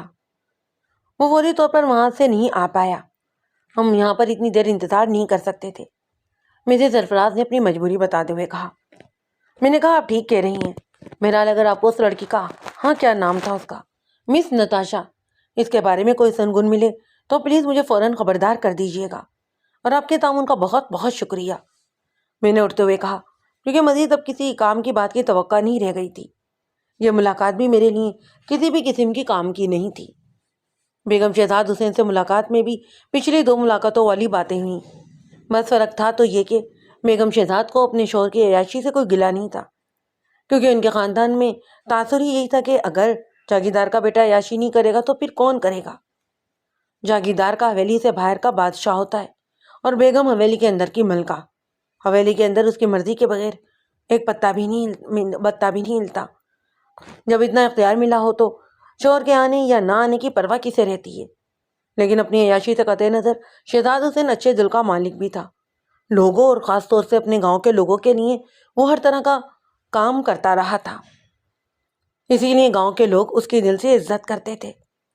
ایسے ماحول میں جاگیردار کی عیاشی کوئی معیوب بات نہیں سمجھی جا سکتی تھی۔ اس کی اولاد کو بھی اپنے والد سے کوئی شکایت نہیں تھی، وہ سبھی اپنی زندگی میں مست تھے۔ پھر بھی مس فریال جس طرح سے شہزاد صاحب کی زندگی میں آئی تھیں، اس سے آپ نے کچھ تو محسوس کیا ہی ہوگا نا؟ میں نے بیگم شہزاد کو کریدتے ہوئے پوچھا تو وہ بڑے ہی سکون سے بولی، نہ جی نہ، مجھے کیا محسوس ہونا تھا، ایسی کئی فریالیں زندگی میں آئیں اور چلی گئیں، اب بندہ کس فریال کو روتا پھرے۔ بیگم شہزاد واقعی ایک دبنگ ٹائپ عورت تھی، اور شاید وہ یہ بھی جانتی تھی کہ پولیس کو کس طرح سے ہینڈل کرنا ہے۔ لیکن کیا آپ مانتی ہیں کہ آپ کے شوہر کی موت میں مس فریال کا ہاتھ ہو سکتا ہے؟ میں نے پوچھا۔ ہو سکتا ہے اور نہیں بھی، بیگم شہزاد نے سرسری جواب دیتے ہوئے کہا۔ دیکھیے جی، کسی عورت کا ان کی زندگی میں آنا کوئی نئی بات تو نہیں تھی، نہ کہ مجھے تجسس ہوتا، اور پھر شہر کی عورتوں سے ہٹ کر ہم حویلی کی عورتوں نے اپنے خاوندوں کو بہت چھوٹ دے رکھی ہوتی ہے، اور اس چھوٹ کے بدلے میں وہ ہمارے کسی معاملے میں دخل اندازی نہیں کیا کرتے۔ حویلی کے باہر سیاہ و سفید کا فیصلہ میں خود ہی کرتی ہوں۔ اب ان کو کسی نے مارا ہے یا انہوں نے خودکشی کی ہے تو یہ معلوم کرنا آپ پولیس والوں کا کام ہے، ہمیں تو جی صرف انصاف سے ہی مطلب ہے۔ میں نے پوچھا، کیا واقعی شہزاد صاحب خودکشی کر سکتے تھے؟ اس نے کہا، بالکل بھی نہیں، آپ کو تو پتہ ہی ہے کہ جاگیردار ہونے کا مطلب کیا ہوتا ہے۔ اس ملک میں اپنی مرضی کا مالک اور بادشاہ، دوسروں کی زندگی اس کے اشارے پر چلتی ہے۔ اب اس کی اپنی زندگی کسی کے اشارے پر ختم ہو گئی تو یہ بات تو رب ہی بہتر جانتا ہے، لیکن جہاں تک میرا خیال ہے تو کوئی بہت ہی بڑی وجہ ہوگی، ورنہ شہزاد مار تو سکتا تھا پر مر نہیں سکتا تھا۔ بیگم شہزاد کے لہجے میں ایک خاص طرح کی نہوت پائی جاتی۔ میں پھر سے اندھیرے میں کھڑا تھا، روشنی کا سراغ مجھے دکھائی نہیں دے رہا تھا۔ سب انسپکٹر ثاقب میرے روم میں داخل ہوا تو اس کا چہرہ تمتما رہا تھا، لگ رہا تھا جیسے اسے کوئی بہت بڑی کامیابی مل گئی ہو، اسی لیے میں بھی الرٹ ہو کر بیٹھ گیا۔ سر یہ دیکھیے آپ، ثاقب نے کچھ پیپر میری میز پر رکھتے ہوئے کہا۔ میں نے دیکھا کہ وہ مختلف موبائل کمپنیوں کے کال ریکارڈ تھے۔ میں نے بیداری سے ثاقب کی طرف دیکھ کر پوچھا، کام کی بات کیا ہے؟ دیکھیے تو سر، ان تینوں ہی نمبرز پر جب جب کال آئی یا کی گئی اس کا سارا ہی ریکارڈ موجود ہے، پر اب یہ نمبر بند ہے۔ تینوں ہی نمبر ایک ہی علاقے میں مختلف جگہوں پر استعمال ہوتے رہے، مطلب ان کالز میں زیادہ تر شہر کے مخصوص علاقے کے ٹاورز استعمال ہوئے ہیں۔ دوسری اہم بات، اکثر کالز رات 12 بجے کے بعد کی گئی ہے۔ تمہارے کہنے کا مطلب یہ ہے کہ وہ تینوں ہی لڑکیاں ایک ہی ٹاور کے نیچے یا اندر ہی اندر رہائش پذیر تھیں؟ میں نے چونکتے ہوئے پوچھا۔ جی بالکل سر، اور آپ کو پتہ ہے کہ جس علاقے کی نشاندہی ہو رہی ہے وہ شہر کا گنجان آباد علاقہ ہے۔ اگر اب ہم انہیں تلاش کرنا چاہیں تو سمجھیں بھوسے کے ڈھیر میں سوئی ڈھونڈنا ہوگی۔ ثاقب نے کہا تو میں مسکرا دیا، پھر بڑے ہی پرجوش لہجے میں بولا، یقیناً یہ کوئی مذاق کی بات نہیں، لیکن کیا کریں، یہ تمہاری ڈیوٹی ہے نا ثاقب۔ اب تم یہ کرو کہ ان تینوں ہی لڑکیوں کے اسکیچز کی ایک ایک کاپی مجھے دو، میں خود دیکھتا ہوں۔ دوسرا، تم ان علاقوں میں اپنے مخبر پھیلا دو اور ان سے مسلسل رابطے میں رہو، ہمیں بہت جلد ان کے بارے میں پتہ چل ہی جائے گا۔ اوکے سر، ثاقب خوش ہو کر بولا، میں یہ سارا ہی سیٹ اپ بنا کر آپ کو رپورٹ دے دیتا ہوں۔ ثاقب نے پیپر اٹھا اور سیلیوٹ کر کے باہر نکل گیا۔ میں نے اپنا فون اٹھایا اور اپنے ذرائع سے رابطہ کرنے لگا۔ مجھے امید تھی کہ میں ان تینوں ہی لڑکیوں کو بہت جلد تلاش کر لوں گا۔ شام ہونے کو تھی جب مجھے پہلی کامیابی ملی، کیونکہ میرا نیٹ ورک بہت ہی فعال تھا۔ پھر رات گئے تک مجھے معلومات ملتی چلی گئیں۔ تیز روشنی پھیلی ہوئی تھی، لوگوں کے کام پر جانے کا بھی رش کم ہو گیا تھا۔ ایسے میں ثاقب نے ایک بلڈنگ کے سامنے جیپ روکتے ہوئے کہا، سر یہاں مس فریال رہتی ہے، میں نے اچھے سے معلوم کر لیا ہے۔ میں نے جیپ سے اترتے ہوئے کہا، ٹھیک ہے آؤ دیکھتے ہیں۔ پھر ہم دونوں ہی سیڑھیاں چڑھ کر اوپر آ گئے۔ مس فریال کا فلیٹ دوسری منزل پر تھا۔ ثاقب نے دروازے پر دستک دی، جس کے جواب میں تھوڑی دیر میں ایک نوجوان اور خوبصورت لڑکی نے دروازہ کھول کر جھانکا۔ جی فرمائیے، وہ ہماری پولیس کی وردی کو دیکھتے ہوئے بولی۔ میں نے پوچھا، مس فریال یہیں رہتی ہیں؟ مس فریال؟ لڑکی نے اتقامی انداز میں پوچھا۔ مس فریال جو یہاں پر رہتی ہے؟ اس بار سب انسپکٹر ثاقب کے بولنے کی باری تھی۔ اس کی نظریں لڑکی کے چہرے سے ہٹ ہی نہیں رہی تھیں۔ او اچھا، شاید وہ لڑکی جو مجھ سے پہلے یہاں رہتی تھی۔ اس نے کہا نہیں، وہ یہ فلیٹ خالی کر چکی ہے، اب میں یہاں پر رہتی ہوں۔ لڑکی نے کہا اور مجھ پر مایوسی ڈیرے ڈالنے لگی۔ میں نے پوچھا اچھا کب، اور آپ کب سے اس فلیٹ میں ہیں؟ اس نے کہا کہ میں 2 دن پہلے ہی یہاں پر شفٹ ہوئی ہوں۔ کیوں، کیا کوئی خاص بات ہے؟ اب کی لڑکی نے ماتھے پر بل ڈالتے ہوئے پوچھا۔ نہیں، ایسی تو کوئی خاص بات نہیں، بس تھوڑی سی تفتیش کرنی تھی۔ کیا آپ بتا سکتی ہیں کہ وہ اب کہاں مل سکتی ہے؟ میں نے یوں ہی پوچھا۔ سوری سر، وہ میرے آنے سے پہلے جا چکی تھی۔ اب میں آپ کو کیسے یہ بتا سکتی ہوں کہ وہ کہاں گئی ہوگی؟ لڑکی بڑا ہی الجھتے ہوئے بولی۔ اوہ ہاں، بھلا آپ کیسے بتا سکتی ہیں؟ خیر، آپ کے تعاون کا بہت شکریہ۔ میں نے کہا تو لڑکی دروازہ مزید کھولتے ہوئے بولی، ویلکم سر، ہمارا تو فرض بنتا ہے نا پولیس سے تعاون کرنا۔ ویسے اگر آپ گھر کی تلاشی لینا چاہتے ہیں تو بڑے شوق سے لے لیجئے۔ میں نے کہا ارے نہیں، بس ٹھیک ہے سر، ویسے میں ایک اصطلاح دیتی ہوں، آپ اس فلیٹ کے مالک سے پوچھ لیں، ممکن ہے اس نے کوئی نیا ایڈریس بتایا ہو یا اس کا فون نمبر مل جائے۔ لڑکی نے بڑے اعتماد سے کہا، چلیے ٹھیک ہے، شکریہ۔ ثاقب جلدی سے کہنے لگا۔ میں واپسی کے لیے مڑ چکا تھا۔ میں نے موبائل فون پر اپنے ایک ماتحت کو فلیٹ کے مالک سے ملنے کو کہا۔ جو ضروری معلومات چاہیے تھی اس کے بارے میں اسے مزید ہدایت دی، پھر ثاقب کو لے کر چل دیا۔ ہمارا پڑاؤ اب ایک پرانا مگر اچھا سا گھر تھا۔ وہاں پڑا ہوا بڑا سا تالا ہمارا منہ چڑھا رہا تھا۔ میرے ذرائع نے بھی مجھے یہی بتایا تھا، لیکن مجھے تصدیق تو کرنا تھی، اسی لیے جب آس سے معلوم کیا تو یہ پتہ چلا جو لڑکی یہاں رہتی تھی وہ کئی دنوں سے دکھائی نہیں تھی، یعنی مس نتاشا بھی فرار ہو چکی تھی یا پھر یہ جگہ چھوڑ کر جا چکی تھی۔ اب فریال اور نتاشا کہاں تھی یہ معلوم کرنا بہت ہی مشکل ہو چکا تھا، کیونکہ یہاں تک تو ہم ان کے کال ریکارڈ سے ہی پہنچے تھے۔ میں نے اس علاقے میں اپنے جن ذرائع کو استعمال کیا تھا انہوں نے اپنا کام بخوبی نبھا دیا۔ اب وہ لوگ فریال اور نتاشا کو سامنے لانے سے رہے۔ مالک مکان قریب ہی رہتا تھا، ہم نے اس سے بھی معلومات لی لیکن نتیجہ صفر نکلا۔ اس نے اس مکان کو کھول کر بھی دکھا دیا۔ اس نے بہرحال فوٹو دیکھ کر 100% تصدیق کر دی۔ سب انسپکٹر مایوس نظروں سے میری طرف دیکھ رہا تھا۔ اب اس کا جوش بھی جھاگ کی طرح بیٹھ چکا تھا۔ اس نے اب تک جو محنت کی تھی وہ ساری ہی رائے گاہ چلی گئی تھی۔ ہم اس گھر سے نکل آئے۔ مالک مکان چاہتا تھا کہ ہم اس کے پاس کچھ دیر کے لیے بیٹھیں اور کچھ کھا پی کر جائیں، مگر میں نہیں چاہ رہا تھا کہ مالک مکان کے سرا پر میں نے کہا بھائی مجھے کہیں جانے کی جلدی ہے، پھر کبھی صحیح۔ چلیے سر اتنا تو کریے کہ آپ کولڈ ڈرنک ہی پی لیجئے یہیں کھڑے کھڑے، میں بس وہ سامنے سے لے کر آتا ہوں۔ اس نے کہا تو میں نے اس کا دل رکھنے کو ہاں کہہ دیا۔ اس کے جاتے ہی ثاقب نے بجلی سے کہا سر ساری ہی محنت رائے گاہ چلی گئی۔ میں نے اس کی پیٹھ کو تھپ تھپا کر دلاسا دیتے ہوئے کہا کوئی بات نہیں، اکثر ایسا ہو جاتا ہے۔ ہم اس علاقے میں تھے جہاں ایک سڑک پار کرنے کے بعد سامنے مارکیٹ تھی، وہاں کئی طرح کی دکانیں تھیں۔ مالک مکان سامنے موجود ایک سٹور پر جا پہنچا۔ وہ وہاں چند منٹ ٹھہرا اور پھر جوس کی بوتلیں لے کر واپس آ گیا۔ اس نے ہمیں بوتلیں تھمانے کے بعد اپنی بوتل کھولتے ہوئے کہا سوری سر، وہ اسٹور والے سے بات کرتے ہوئے 2 منٹ لگ گئے، وہ آپ ہی کے بارے میں پوچھ رہا تھا۔ ظاہر ہے جب پولیس آتی ہے تو ارد گرد کے لوگ متوجہ ہو ہی جاتے ہیں، میں نے کہا۔ اور تو وہ سب لے کر بولا کہ وہ نتاشا کو بھی جانتا ہے، کہہ رہا تھا کہ وہ لڑکی یہاں سے دوا لے کر جاتی رہی تھی۔ مالک مکان نے کہا تو میں چونک گیا، میرے اندر کا تجسس بیدار ہو گیا، اس سے گپ شپ کی جائے، ممکن ہے کوئی کام کی بات معلوم ہو جائے۔ تبھی میں نے مالک مکان سے کہا چلو ذرا اس سے بھی بات کرتے ہیں۔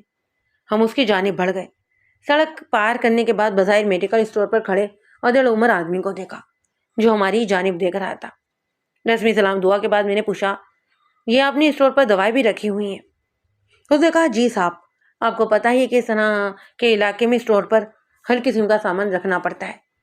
دیکھنے میں تو یہ دواؤں کا اسٹور ہے مگر یہاں عام سامان بھی رکھنا پڑتا ہے کہ کیا پتہ کس چیز کا گاہک آ جائے۔ اسٹور والے نے بڑی وضاحت کر دی تھی۔ چلے اچھا ہے، لوگوں کو آسانی ہوتی ہے۔ میں نے بوتل سے آخری سوپ لے کر خالی بوتل کاؤنٹر پر رکھتے ہوئے کہا تو اس نے چاہتے ہوئے کہا آپ لوگ شاید نتاشا بیٹی کی تلاش میں یہاں ہیں؟ ہاں، اسی سے ملنا تھا، تم بتا سکتے ہو اس کے کچھ بارے میں؟ میں نے سکون سے پوچھا تاکہ اسے اطمینان ہو جائے۔ اسٹور والا شاید بتاتے ہوئے گھبرا رہا تھا۔ اس نے کہا سب خیریت تو ہے نا؟ ارے ہاں چاچا، سب خیر ہے، اگر تمہیں کچھ معلوم ہے تو بتا دو، سب انسپکٹر ثاقب نے بیچ میں دخل دیتے ہوئے کہا۔ اس نے کہا کہ وہ اکثر میری دکان پر آتی تھی اور دوائیں لے کر جاتی تھی، بہت ہی اچھی لڑکی تھی، بہت ہی سمجھدار، بلکہ بہت ہی اچھی فارماسسٹ تھی۔ اسٹور والے نے اس کی تعریف کرتے ہوئے بتایا۔ تو میں نے پوچھا تم یہ کیسے کہہ سکتے ہو کہ وہ ایک اچھی فارمیسٹ تھی؟ کئی دواؤں کے فارمولے اسے زبانی یاد تھے، اس لیے میں نے پوچھ لیا۔ تو اس نے بتایا کہ وہ ایک فارمیسٹ ہے، کسی یورپی ملک کی پڑھی ہوئی تھی اور یہاں کسی سروے کے لیے آئی ہوئی ہے۔ اسٹور والے نے بتایا۔ تو میں نے پوچھا اس کے علاوہ اور کیا جانتے ہو اس کے بارے میں؟ بس صاحب اس سے زیادہ میں کچھ نہیں جانتا۔ وہ بہت ہی زیادہ ریزر قسم کی لڑکی تھی، آس پاس بہت کم بول چال تھی اس کی، میرے پاس تو اکثر آتی رہتی تھی، اسے کسی نہ کسی دوا کی ضرورت پڑتی رہتی تھی۔ دکاندار نے ایک اور انکشاف کیا تو میرا ماتھا ٹھنکا۔ میں نے سکون بھرے لہجے میں پوچھا کیسی دوائیں؟ مختلف فارمولے کی عام سی دوائیں، دکاندار نے بتایا۔ کیا تم نے پوچھا نہیں کہ وہ ان دواؤں کا کرتی کیا ہے؟ میں نے پوچھا۔ ایک دو بار پوچھا تھا مگر اس نے بات کو ٹال دیا، اور پھر میں نے بھی زیادہ اصرار نہیں کیا کیونکہ مجھے تو صرف اپنی دکانداری سے ہی غرض تھی۔ دکاندار نے کندھے اچکاتے ہوئے کہا۔ میں نے اور ثاقب نے ایک دوسرے کی طرف دیکھا لیکن کوئی بات نہیں کی۔ ہم کچھ دیر اسے مزید باتیں کرتے رہے لیکن ہمیں کام کی کوئی بات نہیں ملی۔ ہم جیسے ہی گاڑی میں آ کر بیٹھے تو سب انسپیکٹر ثاقب نے بڑبڑاتے ہوئے پوچھا کچھ سمجھ میں نہیں آیا سر جی، لیکن میں کچھ سمجھ رہا ہوں۔ وہ لڑکی فارمیسٹ تھی اور مختلف دواؤں کے ملاپ سے یقیناً کوئی الگ دوا بنانے کے چکر میں تھی، یا شاید وہ یہ دوا اپنی شکار پر استعمال کرتی ہوگی۔ میں نے اپنی گاڑی کو آگے بڑھاتے ہوئے کہا لیکن سر پوسٹ مارٹم رپورٹ میں اسے کسی دوا کا ریئیکشن نہیں بتایا گیا۔ ثاقب بہت الجھ رہا تھا۔ میں نے اپنا خیال ظاہر کیا ہو سکتا ہے ایسا نہ ہو، لیکن ان تینوں کی پوسٹ مارٹم رپورٹ کو دوبارہ دیکھنا، مجھے لگتا ہے کوئی نئی بات معلوم ہوگی، میں نے کہا اور گاڑی کی رفتار مزید بڑھا دی تاکہ اگلی منزل تک جلد سے جلد پہنچا جا سکے۔ مس روبی کا گھر ایک مکان کے پورشن میں تھا اور میری توقع کے عین مطابق مس روبی بھی اپنا مکان چھوڑ کر جا چکی تھی۔ ظاہر واردات کے بعد کون بے وقوف مجرم اپنا ٹھکانہ برقرار رکھتا ہے؟ ہمارے ذرائع نے ہمیں وہاں تک پہنچا تو دیا تھا لیکن ان کے پاس بھی کوئی سادہ معلومات نہیں تھی۔ میں اور ثاقب ادھر ادھر سے معلومات اکٹھی کرنے لگے لیکن ہمیں یہاں بھی زیادہ معلومات نہ مل سکیں۔ مس روبی لوگوں سے اتنی زیادہ گھلتی ملتی نہیں تھی، وہ صبح اپنے کام پر چلی جاتی اور شام کے وقت آنے کے بعد باہر ہی نہیں نکلتی تھی۔ ادھر ادھر کے گھروں میں بھی اس کا آنا جانا نہیں تھا، بس اسے آتے جاتے ہی دیکھا جا سکتا تھا۔ ہم تقریباً مایوسی ہو چکے تھے، ہمارے ارد گرد چند لوگ کھڑے تھے۔ تبھی ایک لڑکے نے ہنستے ہوئے کہا ایک بندہ بڑی معلومات دے سکتا ہے مس روبی کے بارے میں۔ ثاقب نے پوچھا کون ہے وہ؟ ہمارے محلے کا ایک گنڈا جو اکثر مس روبی سے چھیڑ چھاڑ کرتا رہتا تھا، بڑا عاشق تھا اس کا، لڑکے نے بڑے ہی مزاحیہ لہجے میں کہا۔ میں نے پوچھا کہاں مل سکتا ہے وہ؟ ناکام عاشق ہے، ہوگا کہیں ادھر ہی ادھر، اس نے کہا اور کیکا لگا کر ہنس دیا۔ مجھے عجیب سا لگا لیکن میں نے اس لڑکے کو نگاہوں میں رکھ لیا۔ امید تو نہیں تھی کہ اس گنڈے سے بھی ہمیں کچھ زیادہ انفارمیشن حاصل ہو پاتی، لیکن ہماری تفتیش کے لیے یہ بہت ضروری تھا کہ معمولی سے معمولی نقطے کو بھی فراموش نہ کریں، چلا اسے تلاش کریں۔ میں نے اس لڑکے سے کہا تو وہ ایک دم خوف سے زرد ہو گیا، شاید اسے احساس ہو گیا تھا کہ اس کا یہ مذاق مہنگا پڑ سکتا ہے۔ میں نے بھی اسی لیے اسے ساتھ چلنے کو کہا تھا۔ لڑکا میرے ساتھ گاڑی میں بیٹھ گیا، ہم وہاں سے چل دیے۔ وہ گنڈا جس کا نام گلو دات تھا ہمیں ایک ہوٹل پر چائے پیتا ہوا مل گیا۔ ہمیں دیکھ کر ایک لمحے کے لیے تو وہ گھبرا گیا چونکہ اس کا اکثر پولیس سے واسطہ پڑتا رہتا تھا، اس لیے اس نے جلدی خود کو سنبھال لیا۔ میں اور ثاقب سیدھا جا کر اس کے سامنے والی کرسیوں پر بیٹھ گئے۔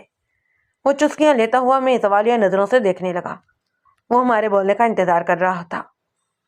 ثاقب نے پوچھا تم مس روبی کو کب سے جانتے ہو؟ گلو نے جان بنتے ہوئے کہا کون مس روبی؟ اس کے جواب میں ثاقب نے اتنی زور سے میز پر ہاتھ مارا کہ میز پر رکھا ہوا گلاس اچھل کر نیچے جا گرا۔ تبھی گلو کچھ گھبرایا ہوا نظر آنے لگا۔ ایک تو ہم اس کے علاقے کے پولیس والے نہیں تھے جن سے اس کا ہفتہ چلتا تھا، اور نہ ہی ہم کسی طور پر نرم مزاج والے پولیس نظر آتے۔ زیادہ کھیلنے کی ضرورت نہیں ورنہ یہ چائے کا کپ ایسا گھما کے ماروں گا کہ کوئی ڈاکٹر بھی نہیں نکال سکے گا۔ ثاقب نے روب کو جھاڑتے ہوئے کہا۔ مجھے ثاقب کا انداز بہت اچھا لگا، وہ اس طرح کے تھرڈ ریٹ گنڈوں سے اس کی نفسیات کے مطابق بالکل درست بات کر رہا تھا۔ اس وقت اس کا انداز تھا بھی ایسا کہ اچھے سے اچھے گنڈے کے اوسان خطا ہو جاتے۔ اس نے میری طرف اشارہ کرتے ہوئے کہا جانتے ہو ان کو؟ اس نے تھوک کو نگلتے ہوئے کہا نہیں۔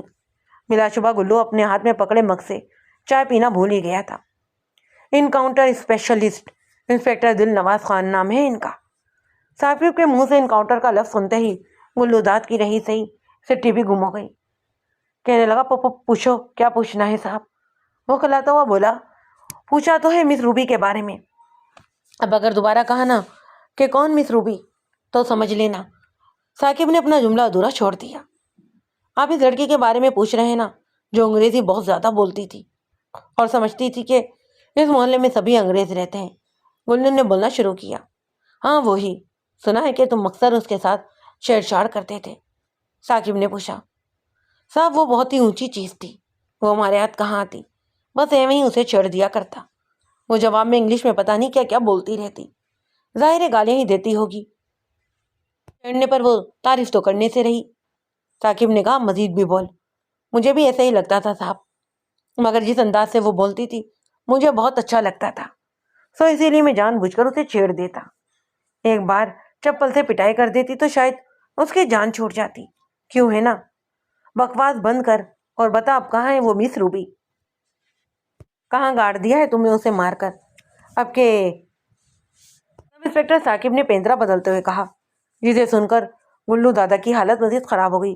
ککا کیا بات کر رہے ہو صاحب. میں کیوں گاڑنے لگا مس روبی کو. وہ تو خود ہی پتہ نہیں کہاں غائب ہو گئی. ایک دن جب نظر ہی نہیں آئی تو پوچھنے پر یہ پتہ چلا کہ وہ اپنا سامان لے کر کہیں اور چلے گئی ہے. گلو نے اپنی صفائی پیش کی. ٹھیک ہے. میں نے ثاقب کو مزید کچھ کہنے سے روکتے ہوئے کہا اس کے بارے میں جو بات تمہیں یاد ہے وہ ہمیں وہ بتا دو ورنہ. یہ کہتے ہوئے میں نے اپنی بات ادھوری چھوڑ دی. میں جانتا تھا کہ جیسے گلی کے گنڈے پولیس سے تعاون کرنے پر آئے تو بہت کچھ اگل دیتے ہیں. میری بات سن کر گلو داد کچھ دیر کے لیے سوچ میں پڑ گیا. اس کے چہرے پر ہوائیاں اڑنے لگیں. تبھی اس نے پوچھا صاحب سچ میں بتائیں وہ کہیں وہ غائب ہے اور ہم اسے تلاش کر رہے ہیں. تم کوئی بات بتا دو تو ہم تمہیں چھوڑ کر اسے پکڑ لیں گے ورنہ ہم ادھر ہی تمہیں دھر لیں گے. ثاقب نے گرم لوہے پر ضرب لگا دی. تبھی اس نے لبوں کو اپنے تر کرتے ہوئے ہولے سے ڈرے ڈرے لہجے میں کہا صاحب وہ بہت ہی خوبصورت تھی. میں تو ایسے ہی اسے دیکھتا تھا. اس کی ویڈیو کلپ بھی بنائی اس کی تصویریں بھی بناتا تھا لیکن اس نے مجھ سے تو کیا کسی سے بھی بات نہیں کی تھی. صاحب دیکھیں یہ میں نے اپنے موبائل میں اس کی ویڈیو بنائی تھی. یہ کہہ کر گلو نے اپنی جیب سے موبائل فون نکالا اور اس میں سے ایک کلپ چلا کر ہمارے سامنے کر دیا. اس کلپ میں وہ لڑکی نظر آ رہی تھی جس کا اسکیچ ہم نے مس روبی کے نام سے بنوایا تھا اور اس لڑکی میں حیرت انگیز حد تک ممالست نظر آ رہی تھی. اس کا مطلب یہ تھا کہ محکمے کے آرٹسٹ نے اپنا حق خوبی ادا کیا تھا. یہ تو اسکیچ سے بھی زیادہ خوبصورت نظر آ رہی ہے سر. ثاقب نے کلپ کو دیکھتے ہوئے کہا. اس کی بات میں کوئی شک بھی نہیں تھا. اب اگر ایسی خوبصورت لڑکی کے بارے میں پتہ چل جائے کہ وہ اکیلی رہتی ہے تو گلی کے کئی آوارہ کتے اس کے پیچھے لگ جاتے ہیں. وہ تو خیر ہوئی کہ گلو داد کے لگنے سے کسی اور کی ہمت نہیں ہوئی. کوئی اور کلپ ہے بھی کیا میں نے پوچھا. اس کے جواب میں گلو نے روبی کے کئی کلپ دکھا دیے. کیا تم نے کبھی کسی اور کو بھی اس کے گھر آتے جاتے دیکھا تھا. اب کے انسپکٹر ثاقب نے بڑی پتے کی بات کی. گلو داد نے پھر کچھ سوچا اور ایک کلپ نکال کر میرے سامنے کرتے ہوئے کہا ایک دو بار میں نے اس لڑکی کو یہاں آتے ہوئے دیکھا ہے. یہ بھی خوبصورت ہے اس لیے دل کے ہاتھوں مجبور ہو کر میں نے اس کی بھی ویڈیو بنا لی تھی. یہ کلپ دیکھ کر میں اور ثاقب ایک ساتھ ہی اچھل پڑے. وہ لڑکی جو فریال والے گھر میں ہمیں ملی تھی یہ اسی کا ویڈیو کلپ تھا. اس نے بڑی ہی خوبصورتی سے ہمیں اپنے گھر سے چلتا کر دیا تھا. کیا یہ ہم دونوں کے ہی منہ سے ایک ساتھ بے ساختہ نکلا. کیوں صاحب کوئی خاص بات ہے کیا گلو نے پوچھا. میں نے کہا خاص بات کو چھوڑو یہ بتاؤ اس لڑکی کو تم نے یہاں آتے جاتے دیکھا ہے. میں نے جلدی سے پوچھا. گلو نے بتایا زیادہ بار نہیں شاید 2-3 بار. کیا تم نے ان دونوں ہی لڑکیوں کو کبھی ایک ساتھ دیکھا تھا. میں نے اپنے دماغ میں ابھرنے والے شک کو یقین میں بدلنے کے لیے کہا. نہیں صاحب ایک ساتھ تو کبھی نہیں دیکھا.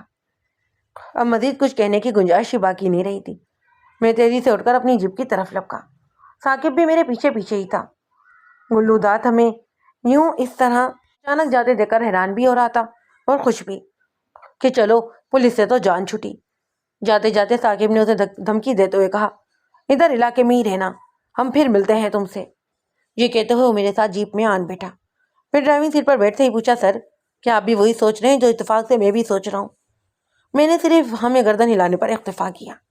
تمام تر تیز رفتاری کے باوجود ہمارا مس فریال کے گھر پر پہنچنا بیکار رہا کیونکہ اب وہاں بھی لگا ہوا تالا ہماری نااہلی کا ڈنڈوارا پیٹ رہا تھا. ایک لڑکی مجھ جیسے جہاندیدہ پولیس آفیسر کو چکما دے کر نکل گئی تھی، لیکن اس لڑکی کا فریال یا مس روبی سے تعلق کیا ہو سکتا تھا؟ یہی سوچ مجھے مزید الجھا رہی تھی، اور یہ بھی کہ ہمارے نکلتے ہی وہ لڑکی یہاں سے فرار ہو گئی ہے۔ کیا اس کا بھی ان تمام تر واقعات میں کوئی مرکزی کردار تھا؟ اور اگر تھا تو کیا وہ لڑکی ان کی مددگار تھی، یا وہ چوتھی لڑکی تھی، یا پھر وہی ایک تھی جس نے سارے ہی محکمے کو چکرا کر رکھ دیا تھا؟ سر، ایک بات میرے ذہن میں بہت بری طرح کھٹک رہی ہے۔ سیڑھیاں اترتے ہوئے ثاقب سر کھجاتا ہوا بولا۔ میں سخت بنایا ہوا تھا۔ میں نے کہا، ہاں بولو۔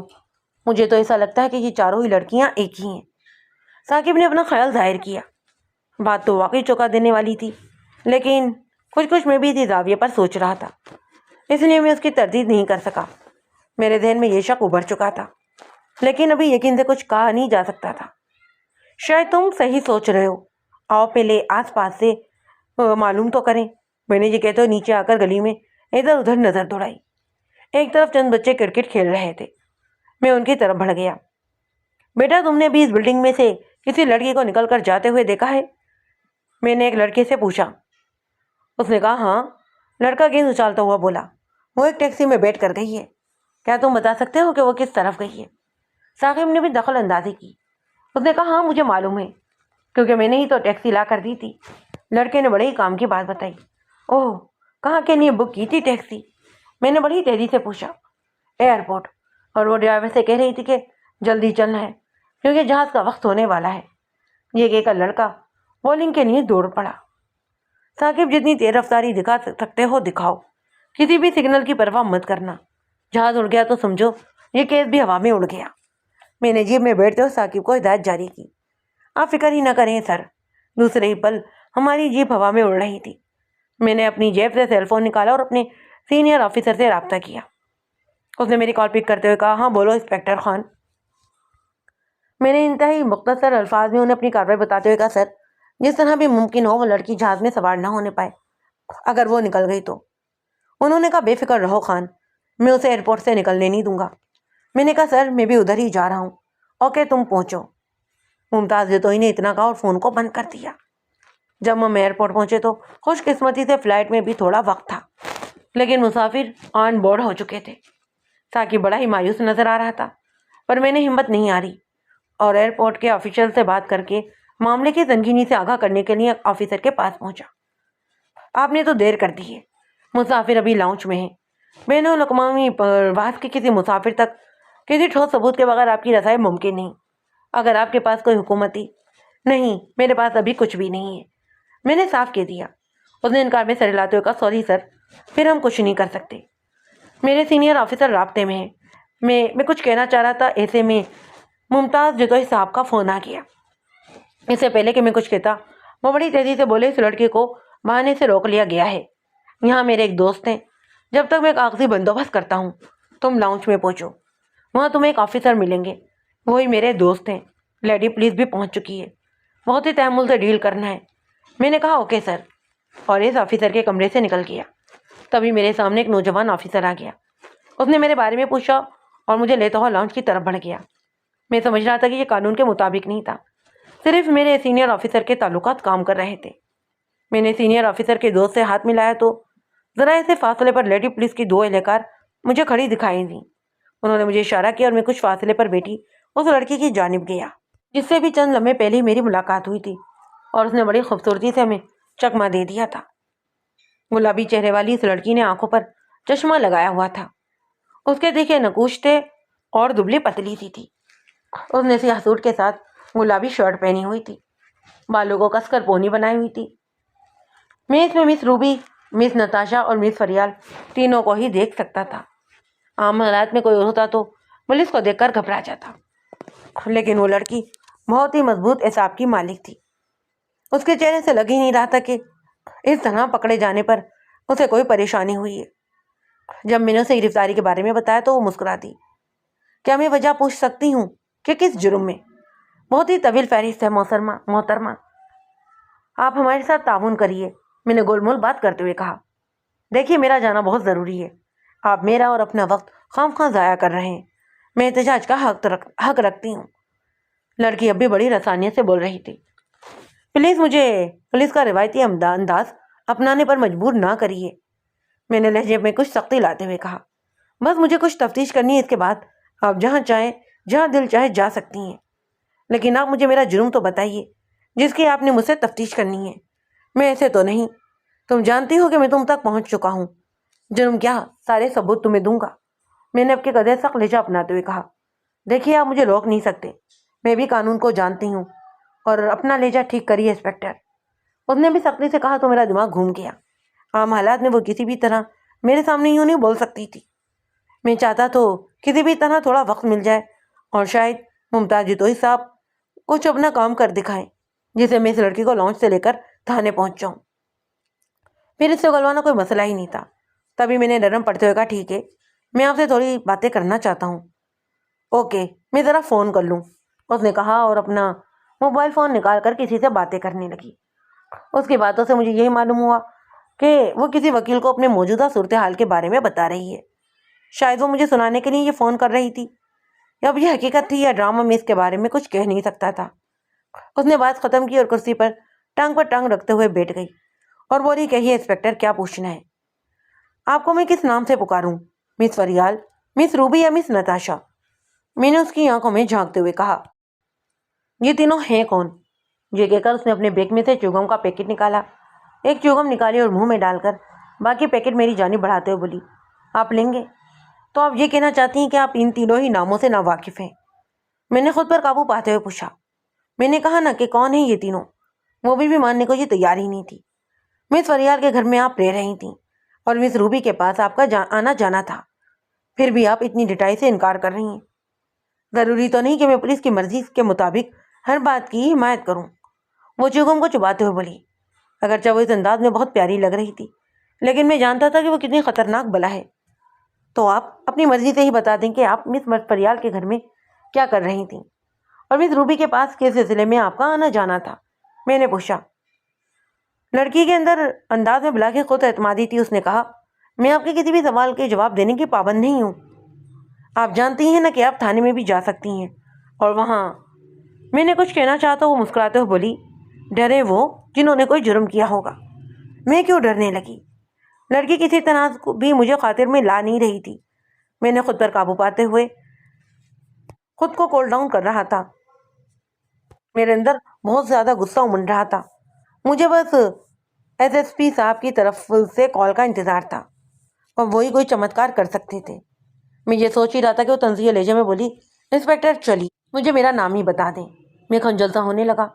میں لڑکی کی بات کا مطلب صاف سمجھ چکا تھا۔ افراتفری میں ہم اس نقطے کو فراموش کر بیٹھے تھے۔ میں نے یہ بات سنبھالنے کے لیے تیزی سے کہا، یہ تو آپ سے پوچھ تاچھ کرنا ہے کہ آپ ہیں کون؟ کہیں کون ہیں آپ؟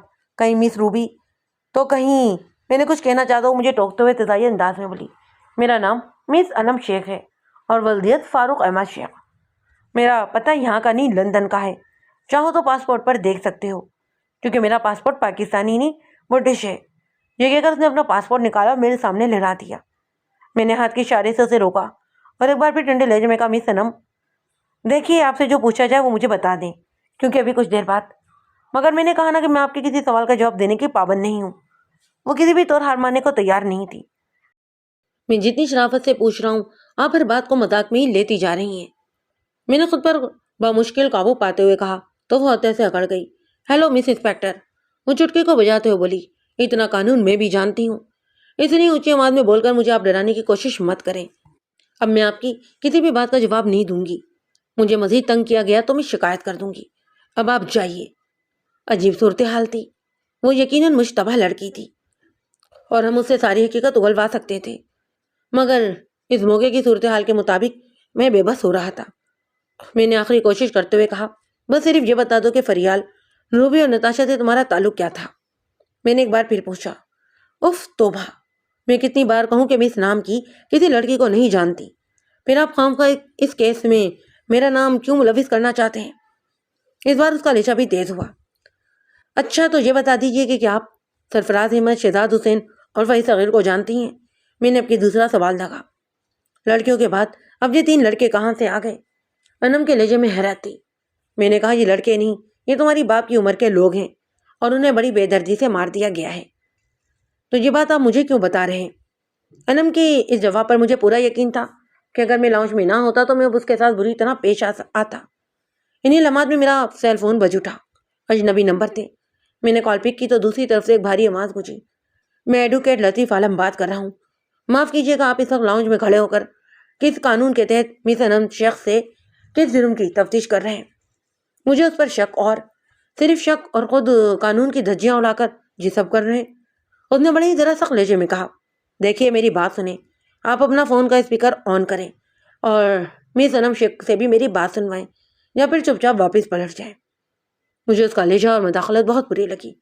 میں اسے جانتا تھا، وہ بہت ہی قابل اور معروف وکیل تھا، لیکن میں جتوئی صاحب کا منتظر تھا، تو میں نے کہا میں اسپیکر آن کر دیتا ہوں۔ میں نے کہا اور اسپیکر آن کر دیا، تبھی اس کی آواز گونجی، بیٹا تم میری آواز سن رہی ہو؟ جی انکل، میں تمہاری ساری صورتحال سمجھ رہا ہوں، لیکن کیا ان لوگوں نے کوئی ایسی ویسی بات تو نہیں کی جس سے تمہیں پریشانی ہوئی ہو؟ پریشان تو میں ہوں، لیکن کوئی بات نہیں انکل، آپ نے فون کر دیا، میرے لیے یہی کافی ہے۔ صرف یہ بتاؤ تمہیں ان لوگوں نے تنگ تو نہیں کیا؟ لطیف عالم نے کہا۔ مس انم نے میری طرف دیکھتے ہوئے کہا، بس ایک ہی شکایت ہے مجھے ان سے۔ جلدی بتاؤ، میں ان کی وردی اتروا دوں گا۔ کیا سمجھتے ہیں یہ وردی پہن لیے تو اس کا مطلب یہ ہے جس سے چاہے بدماشی کرتے پھریں؟ انم ہنس کر بولی، ارے نہیں انکل، بات اتنی سنجیدہ نہیں، دراصل میں نے چیوگم کی آفر کی اور انہوں نے انکار کر دیا۔ اوہ، اس کی اطمینان بھری آواز گونجی۔ پھر پل بھر بعد وہ بولا، میں شہر کے تمام ہی پولیس انسپیکٹر کو اچھی طرح سے جانتا ہوں۔ یہ بات مجھے معلوم ہے کہ انسپیکٹر دل نواز خان ایک ایماندار اور قابل آفیسر ہے۔ یہ اپنے پیشے سے بہت زیادہ مخلص ہے۔ ایڈوکیٹ لطیف عالم کے منہ سے اپنے لیے تعریفی جملے سننا مجھے بالکل بھی اچھا نہیں لگ رہا تھا، لیکن نہ جانے کیوں مجھے ایسا لگ رہا تھا کہ یہ کیس اب میرے ہاتھ سے نکل جائے گا۔ اوہ، تو یہ اتنے اچھے آفیسر ہیں، اسی لیے تو میں کہوں کہ اب تک انہوں نے مجھ سے بدتمیزی کیوں نہیں کی؟ انم میری طرف شرارتی بھری نظروں سے دیکھتے ہوئے بولی، لطیف صاحب، میں یہ نہیں کہہ رہا کہ مس انم ہی مجرم ہے، لیکن یہ مجرم کے بہت قریب رہی ہیں، اس کے ثبوت ہیں میرے پاس۔ پلیز آپ ان سے کہیے کہ یہ ہمارے ساتھ تعاون کریں۔ آپ جانتے ہیں نا کہ اس واردات میں کتنے بڑے بڑے لوگوں کی موت ہوئی ہے۔ میں نے کہا، انسپیکٹر خان، اگر آپ کے پاس کوئی ثبوت ہے تو قانون کے مطابق اسے آپ ایئرپورٹ سے لے کر جا سکتے ہیں، ورنہ اس وقت آپ بھی غیر قانونی طور پر یہاں پر کھڑے ہیں اور میں ابھی بھی ایئرپورٹ آ رہا ہوں۔ میرے پاس اب کچھ کہنے کو تھا ہی نہیں، تو اس لیے صرف گردن ہلا کر رہ گیا، کیونکہ میں جانتا تھا کہ لطیف عالم کس قابل کا وکیل تھا۔ میں نے فون بند کر دیا اور انم پر الوداعی نگاہ ڈالتا ہوا واپس پلٹ پڑا۔ تبھی انم شیخ نے کہا، آپ نے اس کیس میں بہت مدد کی ہے اور میں نہیں چاہتی کہ آپ اس طرح سے ناکام ہوں۔ میری دعا ہے کہ جلدی ہی آپ کو ان تمام وارداتوں کی اصلیت کا پتہ چل جائے۔ اس کے ساتھ ہی اعلان ہونے لگا کہ مسافر جہاز پر جانے کے لیے تیار ہو جائیں۔ میں لاؤنج سے نکل کر باہر آ گیا۔ ثاقب کو پتہ چلا تو وہ بھی بے بسی کی تصویر بن گیا۔ وہ افسردہ سے لہجے میں بولا، افسوس سر، ہم اسے پکڑ کر بھی نہیں پکڑ پائے۔ میں بولا، اور ہم کر بھی کیا سکتے تھے؟ ہمارے پاس اس کے خلاف کوئی ثبوت تھا۔ دنیا کا کوئی بھی قانون اسے مجبور نہیں کر سکتا تھا کہ وہ اپنے جرم کا اعتراف کر لے۔ اور یہ انسپیکٹر جتوئی صاحب، انہوں نے بھی کچھ نہیں کیا۔ وہ اب کے غصے میں بولا تو میں خاموش رہا۔ میرے پاس اب کچھ کہنے کے لیے الفاظ ہی نہیں بچے تھے۔ خودکشی کے کیس داخلے دفتر کر دیے گئے، کیونکہ اس کے لیے نہ تو کوئی گواہ تھا اور نہ ہی کوئی ثبوت۔ میں بھی اس کیس کو ایک طرف رکھ کر زندگی کی بھاڑ دوڑ میں مصروف ہو گیا، مگر ایک پھانس میرے دل میں چپتی رہی تھی کہ میں یہ کیس حل نہیں کر پایا۔ میں نے اس کی تمام ہی رپورٹس اپنے سینئر آفیسر کے سامنے رکھ دی، لیکن وہ بھی ایک محدود دائرے میں ہی کام کر سکتے تھے، اس لیے انہوں نے مجھے بھی اس کیس کو بھول جانے کو کہہ دیا۔ ایسے ہی ایک چھٹی والے دن دوپہر میں گھر میں آرام کر رہا تھا کہ میرے فون پر کال آ گئی۔ اجنبی نمبر تھے۔ میں نے کال پک کر لی۔ میرے ہیلو کے جواب میں بھاری آواز گونجی۔ میں سمجھ گیا کہ وہ ایڈوکیٹ لطیف عالم تھا۔ اس نے کہا، انسپیکٹر خان کیسے ہو؟ میں نے کہا، میں بالکل ٹھیک ہوں، بتائیے کیسے یاد کیا؟ میں نے اپنا غصہ دباتے ہوئے کہا تھا، پر وہ بڑے ہی نرم لہجے میں بولا، میں جانتا ہوں کہ آپ مجھ سے ناراض ہیں، اسی لیے آپ آج شام کی چائے میرے ساتھ پئیں، بہت ساری باتیں کلیئر کرنی ہیں آپ سے۔ میں نے انکار کرنا چاہا، میں تھوڑا بزی ہوں، تو وہ بڑی تیزی سے بولا، میں کہہ رہا ہوں نا کہ آپ آ جائیں۔ اس کے لہجے میں تھی کوئی نہ کوئی بات تو ایسی تھی کہ میں انکار نہیں کر سکا، تو میں نے آنے کی حامی بھر لی۔ ساپیر ہو رہی تھی جب میں اس کے گھر جا پہنچا۔ بہت ہی شاندار گھر تھا اس کا۔ اس نے نیکسی میں ہی اپنا آفس بنایا ہوا تھا، لیکن وہ مجھے لے کر ایک کامن روم میں آ بیٹھا۔ کچھ دیر ادھر ادھر کی باتوں کے بعد اس نے کہا، آپ کا ایک کوریئر آیا ہے میرے پاس۔ میرا کوریئر؟ کون؟ کہاں سے؟ میں نے پوچھا۔ کیونکہ میری شٹی ہی مجھے بتا رہی تھی کہ لطیف عالم نے مجھے یوں ہی نہیں بلایا، آپ خود ہی دیکھ لو، تب تک چائے بھی آ جاتی ہے، اس نے کہا اور میز پر پڑے ہوئے ایک لفافے کی طرف اشارہ کیا۔ یہ کون لایا ہے؟ میں نے اپنے ایک سپاہی سے پوچھا تو اس نے بتایا کہ کسی کوریئر کمپنی سے آیا ہے۔ میں نے لفافہ اٹھا کر دیکھا، وہ کسی یورپی ملک سے آیا ہوا تھا۔ میں حیران ہوا کہ اس ملک سے کوئی کیوں کوریئر بھیجنے لگا۔ ان خیالات کو بہرحال میں نے ایک طرف جھٹکتے ہوئے لفافہ کھولا تو اس میں 3 صفحات پر مشتمل ایک خط تھا۔ میں نے پہلا صفحہ دیکھا تو جیسے مجھے کسی نے ڈنک مار دیا ہو۔ محترم انسپکٹر دل نواز خان، امید ہے کہ آپ مجھے پہچان جائیں گے۔ یہ خط کس نے بھیجا ہے؟ کیونکہ مجھے معلوم ہوا تھا کہ آپ نے زندگی میں کبھی کسی کیس میں شکست نہیں کھائی۔ مجھے افسوس ہے کہ آپ سب کچھ جانتے ہوئے بھی میرے خلاف کچھ ثابت نہیں کر سکے۔ اب چونکہ میں باہر محفوظ جگہ پر پہنچ چکی ہوں جہاں آپ کچھ کر ہی نہیں سکتے، اور میں نہیں چاہتی کہ یہ کیس تمام عمر ایک پھانس بن کر آپ کو چپتا رہے، اس لیے آپ کی الجھن دور کرنے کے لیے ان واقعات کے بارے میں کچھ کہنے کی کوشش کر رہی ہوں۔ میں یہ تو نہیں کہوں گی کہ وہ تینوں ہی خون میں نے کی ہیں، لیکن ہاں یہ ضرور کہوں گی کہ ان کی سب سے بڑی وجہ میں ہی تھی۔ لیکن کیوں میں ایسے 3 افراد کی موت کی وجہ بنی جو نہ مجھے جانتے تھے اور نہ ہی میں انہیں جانتی تھی؟ ان واقعات کے پیچھے زمین جائیداد یا روپے پیسے کا بھی کوئی چکر نہ تھا، بس چکر تھا تو انتقام کا۔ آپ حیران ہوں گے نا کہ میری جیسی نازک نظر آنے والی لڑکی اور انتقام، مگر یہی حقیقت ہے۔ اس حقیقت کو کھول کر سامنے لانے کے لیے مجھے ماضی کے کچھ ورق پلٹنا ہوں گے۔ اس کا بیان خاصا طویل تھا، لیکن میں اسے اپنے الفاظ میں مختصر کر کے سنائی دیتا ہوں۔ اس نے بتایا تھا کہ ارم ناز یعنی کہ ارم ایک متوسط گھرانے سے تعلق رکھتی تھی۔ وہ بہت ہی خوبصورت اور ذہین لڑکی تھی۔ اس کا شمار کالج کی بہترین طلبات میں ہوتا۔ اختر بھی اسی کالج میں پڑھتا تھا اور کالج کے میگزین کا ایڈیٹر تھا۔ ادب دوستی کی وجہ سے ارم ناز اور اختر ایک دوسرے کے کافی قریب آتے گئے، یہاں تک کہ ان کی دوستی وقت کے ساتھ محبت میں بدل گئی۔ انہیں پتہ بھی نہ چلا، سب کچھ نارمل چل رہا تھا اور سوچا یہی جا رہا تھا کہ تعلیم مکمل ہونے کے بعد وہ دونوں ہی شادی کے بندھن میں بندھ جائیں گے۔ لیکن شاید قسمت کو کچھ اور ہی منظور تھا۔ مبارک جان نامی ایک شخص منحوس گھڑی بن کر ان کی زندگی میں داخل ہوا۔ مبارک جان ایک بڑے بزنس مین اور سیاست دان کا بیٹا تھا جسے باپ کی ناجائز دولت نے بگاڑ کر رکھ دیا۔ کالج میں آتے ہی اس نے اپنے پیسے اور طاقت کے بل بوتے پر اپنا ایک گروپ بھی بنا لیا۔ ظاہر ہے کہ ان لفنگے لڑکوں پر مشتمل تھا وہ گروپ۔ یوں ایسا تھا وہ پورے کالج پر چھا گیا، اور ان لڑکوں میں بھی 2 لڑکے اس کے خاص منظور نظر تھے۔ وہ دونوں بھی امیر باپ کی اولاد تھے۔ اس طرح یہ تینوں کا ملاپ کالج کے باقی اسٹوڈنٹس کے لیے مصیبت بن گیا، مگر کوئی بھی ان کی راہ میں آنے کی جرات نہیں کر سکتا تھا۔ وہ بھی ایک منحوس دن تھا جب مبارک جان کی نظر ارم پر پڑی۔ وہ اس کی خوبصورتی دیکھ کر اس کا دیوانہ ہو گیا۔ اس کے اندر کا وحشی درندہ جاگ گیا۔ وہ ارم ناز سے اس تعلق کے بہانے ڈھونڈنے لگا، لیکن ارم ناز نے اسے سختی سے دھتکار دیا۔ یہ مبارک جان جیسے وحشی کے لیے عزت داؤ پر لگنے والی بات تھی۔ اب اسے یہ بھی پتہ چل چکا تھا کہ ارم اور اختر ایک دوسرے سے نہ صرف محبت کرتے ہیں بلکہ کالج کے بعد شادی بھی کرنے والے ہیں۔ ارم اب ان تینوں ہی دوستوں کی ضد بن چکی تھی، لیکن وہ تو کب کی صرف اور صرف اختر کی ہو چکی تھی، اور پھر سب سے بڑھ کر وہ ایک شریف لڑکی تھی۔ وہ کیسے ان لفنگوں سے دوستی کر لیتی؟ جب ان تینوں ہی دو کی دست درازیاں سے بڑھنے لگی تو ارم نے مجبور ہو کر سبھی کچھ اختر کو بتا دیا۔ اختر میگزین ایڈیٹر کے علاوہ کالج کی یونین کا صدر بھی تھا۔ وہ کالج میں کسی بھی قسم کی بے قاعدگی برداشت نہیں کرتا تھا سوائے ان تینوں کے۔ لیکن اب بات جب اس کی محبت کی آئی تو بات گریبان تک جا پہنچی، اس لیے اس نے ایکشن لیتے ہوئے پرنسپل کو مجبور کر کے ان تینوں کو ہی کالج سے بے دخل کروا دیا۔ اس نے یونین کے لڑکوں کے ساتھ مل کر ان تینوں کو ہی وارننگ دی کہ اگر کبھی بھی اس جانب سے بھٹکے تو اس سے برا کوئی نہیں ہوگا۔ اگرچہ ان کے والدین نے کوشش کی، لیکن پرنسپل کی باقی اسٹوڈنٹس کے سامنے ایک نہ چلی۔ یہ ان تینوں کے لیے ڈوب مرنے کا مقام تھا۔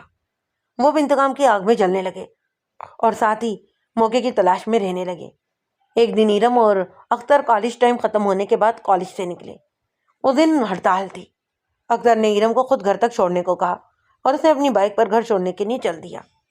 انہیں تو یہ گمان بھی نہیں تھا کہ ان کے ساتھ ہونے کیا والا ہے۔ اختر اور ارم ان تینوں کو ہی بھول چکے تھے، لیکن ان تینوں نے کچھ بھی نہیں بلایا تھا۔ راستے میں جاتے انہوں نے ان دونوں کو اغوا کر لیا۔ ان کے پاس ہتھیار تھے، اس لیے اختر کچھ بھی کرنے سے قاصر تھا۔ وہ اور ارم بڑی بےسسی بسی سے ان تینوں کے رحم و کرم پر تھے۔ مبارک جان اور اس کے دونوں دوست اختر کے سامنے انعم کا ریپ کرنا چاہتے تھے۔ اس پر اختر بلک اٹھا، خدا کے لیے ایسا ظلم اس معصوم پر مت کرو۔ اور کیوں نہ کریں یار، اسی کی وجہ سے تو بڑی سے بڑی لعنت ملامت سہی ہے ہم نے، اور اسی کو چھوڑ دیں۔ ہم تمہارے سامنے اس کا ریپ اس لیے کرنا چاہتے ہیں کہ تم بھی ساری زندگی سے دیکھو اور ہمارا انتقام محسوس کرو، اور یہ بھی۔ اختر نے کہا، یہ بہت بڑا ظلم کر رہے ہو تم۔ ہوگا ظلم، لیکن ہمارا انتقام تو ایسے ہی پورا ہوگا۔ دیکھو اسے جانے دو، تم اپنا جو انتقام لینا چاہتے ہو مجھ سے لے لو۔ اختر نے کہا تو مبارک جان نے چونکتے ہوئے کہا، اتنی محبت کرتے ہو اس کے ساتھ تو پھر میری ایک شرط ہے، سب کے سامنے خودکشی کر لو، ہم اسے جانے دیں گے۔ بہت ہی مشکل صورتحال تھی، نہ ہی اختر خودکشی کر سکتا تھا اور نہ ہی وہ ارم کا ریپ ہونے دے سکتا تھا، لیکن معاملہ اب اس کے ہاتھ سے نکل چکا تھا اور اسے ایک آپشن کا انتخاب کرنا تھا۔ کیا گارنٹی ہے کہ میری خودکشی کرنے کے بعد تم ارم کو چھوڑ دو گے؟ اختر کو ان پر کوئی اعتبار نہیں تھا۔ ہم برے ضرور ہیں لیکن بے اصول نہیں ہیں۔ ہم تمہیں زبان دیتے ہیں کہ اگر تم نے خودکشی کر لی تو ہم ارم کو جانے دیں گے، نہیں تو تم اپنی آنکھوں کے سامنے اس کی عزت خراب ہوتے ہوئے دیکھو گے۔ یہ کہتے اس نے ارم کا آنچل بھی نوچ لیا تو اختر نے کہا، پہلے ارم کو جانے دو، ارم کے جانے کے بعد میں تمہارے ہی قبضے میں رہوں گا۔ ارم کے جاتے ہی میں تمہاری شرط پوری کر دوں گا، اور اگر تم نے شرط پوری نہ کی یعنی خودکشی نہ کی تو ارم کو ہم سے کبھی نہیں بچا پاؤ گے۔ ریپ بھی ہم کریں گے اور تمہیں بھی مار دیں گے۔ مبارک جان نے کہا۔ اختر نے کہا، ٹھیک ہے اسے جانے دو۔ ان تینوں نے ایک دوسرے کی طرف دیکھا اور ہمیں سر ہلا دیا۔ اختر نے ارم کو وہاں سے جانے کو کہا۔ ارم جانا نہیں چاہتی تھی، مگر اختر کے مجبور کرنے اور اپنی محبت کی قسم دینے پر کمرے سے باہر نکل گئی۔ اگلے ہی دن اس نے اخبار میں پڑھا کہ اختر نے اپنی گن پٹی پر گولی مار کر خودکشی کر لی ہے۔ اختر کی موت کو خودکشی قرار دے کر کیس بند کر دیا گیا۔ ارم نے کالج جانا چھوڑ دیا اور اپنے ماں باپ کی مرضی سے شادی کر لی۔ شادی کے بعد ان کے گھر ایک لڑکی نے جنم لیا، پھر اسے ایک نئی زندگی شروع ہو چکی تھی، مگر ارم اس غم کو سینے سے لگائے کینسر کی مریضہ بن گئی۔ ڈاکٹر نے اس کی موت ڈکلیئر کر دی۔ انہی دنوں ارم نے اکیلے میں اپنی بیٹی کو اپنے اور اختر کے بارے میں سبھی کچھ بتا دیا۔ ارم نئی زندگی شروع کر چکی تھی، مگر اختر کی خودکشی کو نہیں بھولی تھی جس نے اس کی عزت بچانے کے لیے اپنی جان داؤ پہ لگا دی۔ ارم نے مرنے سے پہلے ان تینوں ہی لڑکوں کے بارے میں اسے تفصیل سے بتایا جو اس کی محبت اختر کی خودکشی کی وجہ بنے۔ اس کے چند دن بعد ارم کا انتقال ہو گیا۔ باپ نے جیسے تیسے اپنی بیٹی کی پرورش کرنے کی کوشش کی، پھر اس کے پھپھو نے اس کی ذمہ داری لے لی اور اسے بہتر سے بہتر تعلیم دلانے کے لیے بیرون ملک بھی بھیجا۔ وہیں اس نے تعلیم پائی لیکن اپنی ماں کی بات کو نہیں بھولی۔ ارم کی وہ بیٹی کوئی اور نہیں، میں ہوں انم شیخ۔ جی ہاں انسپیکٹر صاحب، یہ سب میری ماں کے ساتھ ہوا تھا، اور ماں نے مرنے سے پہلے مجھ سے وعدہ لیا تھا کہ میں اس کا انتقام پورا کروں گی۔ کب کروں گی، کیسے کروں گی، اور اس کا انتخاب اب مجھے کرنا تھا۔ بیرون ملک میں نے فارمیسی کی تعلیم حاصل کی اور پھر یہاں واپس آ گئی۔ اب تو آپ سمجھ ہی گئے ہوں گے کہ وہ تینوں لڑکے تھے کون، مگر یہ مبارک جان، میں آپ کو بتا دوں کہ یہ کالج کے دنوں میں شہزاد حسین کے نام سے مشہور تھا، اور اس کے باقی دو دوست فہد صغیر اور سرفراز احمد تھے۔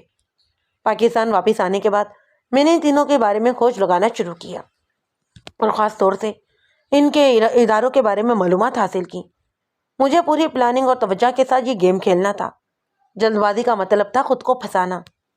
پہلے اسٹیپ کے طور پر میں نے شہزاد حسین کی بیٹی سے دوستی شروع کی اور جلد ہی ہم دونوں بہت اچھی دوست بھی بن گئیں۔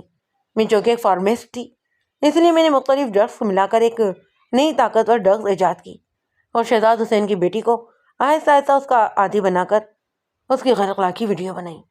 دوسرے اسٹیپ میں یہی کام میں نے فہد صغیر کی بیٹی اور تیسرے اسٹیپ میں سرفراز احمد کی بیٹی کے ساتھ کیا۔ سرفراز احمد کی بیٹی کس قدر ریزور رہتی تھی یہ اس کے انداز سے ہی پتہ چل رہا تھا کہ وہ منشیات کے استعمال سے بھی نفرت کرتی ہے۔ اس کے لیے مجھے دھوکے سے اسے منشیات کا عادی بنانا پڑا، اور انسان ایک بار منشیات کا عادی ہو جائے تو آپ جانتے ہیں کہ اس کا غلام بن کر رہ جاتا ہے۔ میں نے منشیات کی اسی غلامی میں ان تینوں سے وہ فعل کروایا جو شاید ہوش میں رہتے ہو کبھی انجام بھی نہ دیتی۔ آپ تو جانتے ہی ہیں نا کہ ہائی سوسائٹی میں کیسی کیسی پارٹیز ہوتی ہیں۔ بس اسی وجہ سے وہ تینوں میری دیوانی تھیں کہ میری وجہ سے نہ صرف انہیں ایسی پارٹیز میں جانے کا موقع ملتا تھا بلکہ میرے دیے ہوئے ڈرگس سے وہ خود کو آسمان میں اڑتا ہوا محسوس کرتی۔ آپ بھی سوچ رہے ہوں گے کہ میں کیسی بے رحم لڑکی تھی، جیسے ان لڑکیوں کو برباد کرتے ہوئے ذرا بھی رحم نہیں آیا۔ تو آپ ذرا خود کو میری جگہ پر رکھ کر دیکھیں اور ارم کا درد محسوس کرنے کی کوشش کریں۔ محسوس کریں کہ جب بے گناہ اختر نے خودکشی کی ہوگی تو اس کے احساسات کیا ہوں گے۔ اسے پوچھے جو ماں کی ممتا سے محروم ہے۔ کبھی کبھی مجھے واقعی ان پر ترس آتا تھا، لیکن اپنی ماں کی تذلیل کا سوچ کر میں پھر سے کٹور بن جاتی۔ رحم نام کی چیز کو میں اپنی زندگی سے نکال پھینکی تھی۔ جب ان تینوں کے خلاف کافی مواد جمع ہو گیا تو میں نے اب اپنا اصلی کھیل کھیلنا شروع کیا۔ میں نے قریب قریب کے 3 علاقوں میں 3 الگ الگ رہائشیں کرائے پر حاصل کی اور تینوں ہی جگہ میں نے اپنا اولیا مختلف رکھا۔ کہیں مس روبی تو کہیں مس فریال تو کہیں مس نتاشا۔ ہاں سر، وہ میرے ہی 3 روپ تھے۔ اب مجھے اپنے گیم پلان کے دوسرے فیز پر کام کرنا تھا۔ میں جانتی تھی کہ بوڑھا مر جوان لڑکی کا اگر کتنا مچلتا ہے، پھر ان تینوں جیسے مرد جنہوں نے اپنی جوانی عیاشی میں گزاری تھی لیکن پھر کس قدر نیک نامی کی زندگی بسر کرنے لگے۔ اگر ان کا ماضی پلٹ کر دیکھا جاتا تو اس کی بو سے برا ہی معاشرہ متاثر ہو سکتا تھا۔ میرا پہلا شکار تھا سرفراز احمد، آسان سا ہدف بھی۔ وہ اپنی سیاسی سرگرمیوں کی وجہ سے زیادہ تر اپنے فارم ہاؤس پر ہی رہتا۔ میں وہیں پر ایک رپورٹر بن کر اس سے ملی اور اپنی اداؤں سے اسے اپنا دیوانہ بنا دیا۔ جیسے جیسے ہماری ملاقاتیں بڑھنے لگیں وہ میرے بغیر جینے کا تصور بھی کھونے لگا۔ فن صغیر سے میں ملازمت کے بہانے ملی، پھر وہ مجھ سے ملنے کے بہانے ڈھونڈنے لگا۔ ہماری ملاقاتیں اس کے نئے بنگلے پر ہوتی تھیں۔ شہزاد حسین سے میں ایک مظلوم لڑکی بن کر ملی تھی اور اس کے ڈیرے پر آنے جانے لگی۔ یہ کیسے ہو سکتا تھا کہ وہ میرے پھیلائے ہوئے جال میں نہ پھنستا؟ ان تینوں سے ملنے کے بعد میں نے ایک بات تو بخوبی محسوس کر لی کہ یہ تینوں ہی اعصابی طور پر بہت طاقتور تھے اور ان کو اپنی مرضی کے مطابق چلانا بہت ہی مشکل کام تھا۔ اس کے لیے میں نے اپنے گھر کے ساتھ والے میڈیکل اسٹور سے اپنے مطلب کی کچھ دوائیں لیں، کچھ فارمولے اس کے ذریعے سے منگوائے اور ان سے ایسی دوا بنانے میں کامیاب ہو گئی جو اعصابی طور پر انسان کو ناکارہ بنا کر رکھ دیتی ہے۔ اس دوران میں مسلسل ان تینوں کے رابطے میں تھی، نہ صرف دن کو بلکہ راتوں کو بھی باری باری ان تینوں سے سیل فون پر باتیں کر کے انہیں لبھاتی رہتی۔ ان ادھیڑ عمر عیاش لوگوں کی میں کس قدر قریب تھی اور ان کی کسی کسی غلیظ باتوں کو سہا یہ میں جانتی ہوں، لیکن بہرحال میں نے انہیں اپنا عادی بنا لیا۔ اب پوری ہی تیاری کے بعد ایک رات میں سرفراز احمد سے ملنے اس کے فارم ہاؤس گئی۔ اس وقت وہاں صرف چند ملازمین اور سرفراز احمد کے سوا کوئی نہ تھا۔ میں نے موقع کا فائدہ اٹھاتے ہوئے اس کی کافی میں حساب شکن دوا ملا دی اور میری توقع کے عین مطابق جلدی دوا نے اپنا اثر شروع کر دیا۔ اس کا بدن کانپنے لگا اور جب دوا پوری طرح سے اثر انداز ہو چکی تب میں نے اس کے سامنے ارم ناز اور اختر کی کہانی رکھی۔ وہ چونک کر میری طرف دیکھنے لگا لیکن کچھ کرنے کی پوزیشن میں ہی نہیں تھا۔ پھر میں نے اسے اس کی بیٹی کے کرتوتوں والی ویڈیوز دکھائیں تو اس کی رہی سے ہمت بھی جواب دینے لگی۔ وہ پوری طرح سے ٹوٹ چکا تھا۔ کیوں سرفراز صاحب، آپ نے خودکشی کے لیے اختر کے سامنے 2 آپشن رکھے تھے نا، یا تو وہ خودکشی کر لیتا یا پھر ارم کا ریپ ہونے دیتا۔ اب میں تمہارے سامنے 2 آپشن رکھ رہی ہوں، یا تو مجھے اجازت دے دو کہ میں تمہاری بیٹی کی ویڈیو نیٹ پر اپلوڈ کر دوں تاکہ پوری دنیا اس کے کرتوت دیکھ سکے اور تمہارے خاندان پر تھو تھو کر سکے، یا تم پھر اختر کی طرح خودکشی کر لو۔ یہ کہہ کر میں وہاں سے چلی آئی۔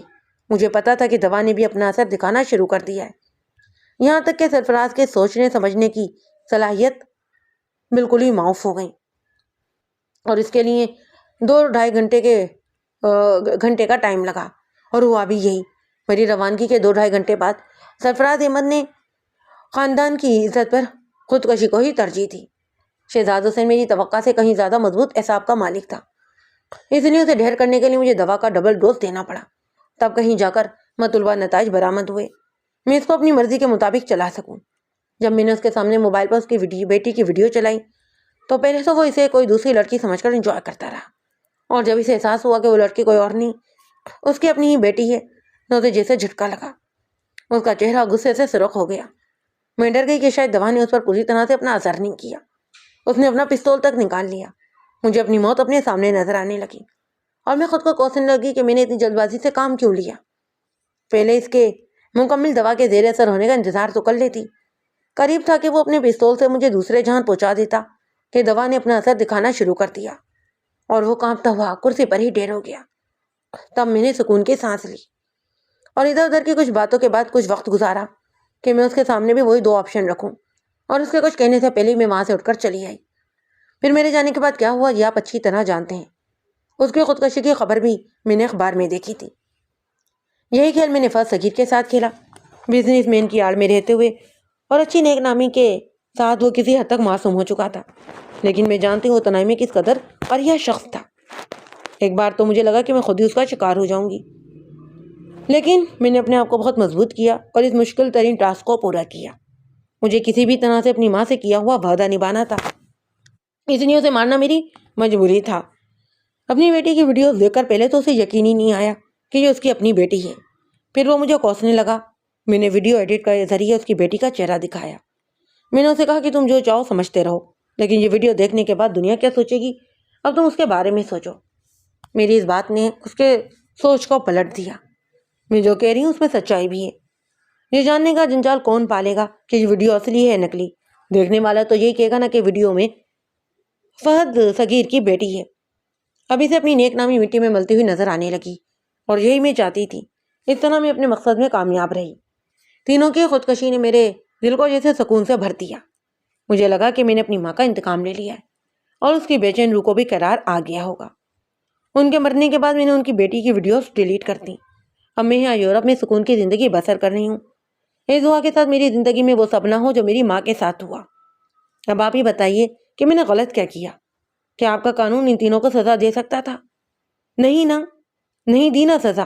ایک بے گناہ اختر کو خودکشی پر مجبور کیا گیا، اور میری ماں بھی سسک سسک کر مری، بلکہ وہ مری نہیں، قتل ہوئی، اور اس کے قتل کا حساب کس نے دینا ہے کوئی جواب آپ کے پاس؟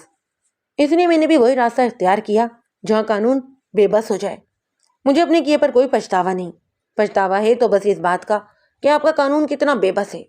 سب کچھ جانتے ہوئے بھی کوئی کچھ نہیں کر سکتا۔ آپ کے لیے نیک خواہشات ہیں، ایک اچھے آفیسر کے لیے جس کا مورال نہ گرے۔ آپ کو شکست نہیں ہوئی، میں آپ کو بچانا چاہتی ہوں۔ انم شیخ۔ وہ 3 صفحات کا خط ختم ہو چکا تھا۔ میری کیفیت بہت حد تک بدل گئی۔ میں نے وہ خط دوبارہ میز پر رکھ دیا۔ میرے سامنے لطیف عالم بیٹا مجھے دیکھ رہا تھا۔ اتنے میں ملازم نے چائے لگ جانے کے بارے میں بتایا تو لطیف عالم اٹھ گیا۔ میں بھی اٹھا تو اس نے خط کی طرف دیکھ کر میری جانب بڑھاتے ہوئے کہا، میں نے اس خط کا ایک لفظ بھی نہیں پڑھا۔ یہ آپ ہی نے کھولا ہے چونکہ یہ آپ ہی کا خط ہے، سو اس لیے میں پڑھ چکا ہوں، اب یہ میرے لیے بیکار ہے۔ میں نے سکون سے کہا تو اس نے وہ خط اٹھایا، جیب سے لائٹر نکالا اور اس خط کو آگ لگا دی، یہاں تک کہ وہ راکھ بن گیا۔ اس نے وہ راکھ ہوا میں اڑا دی۔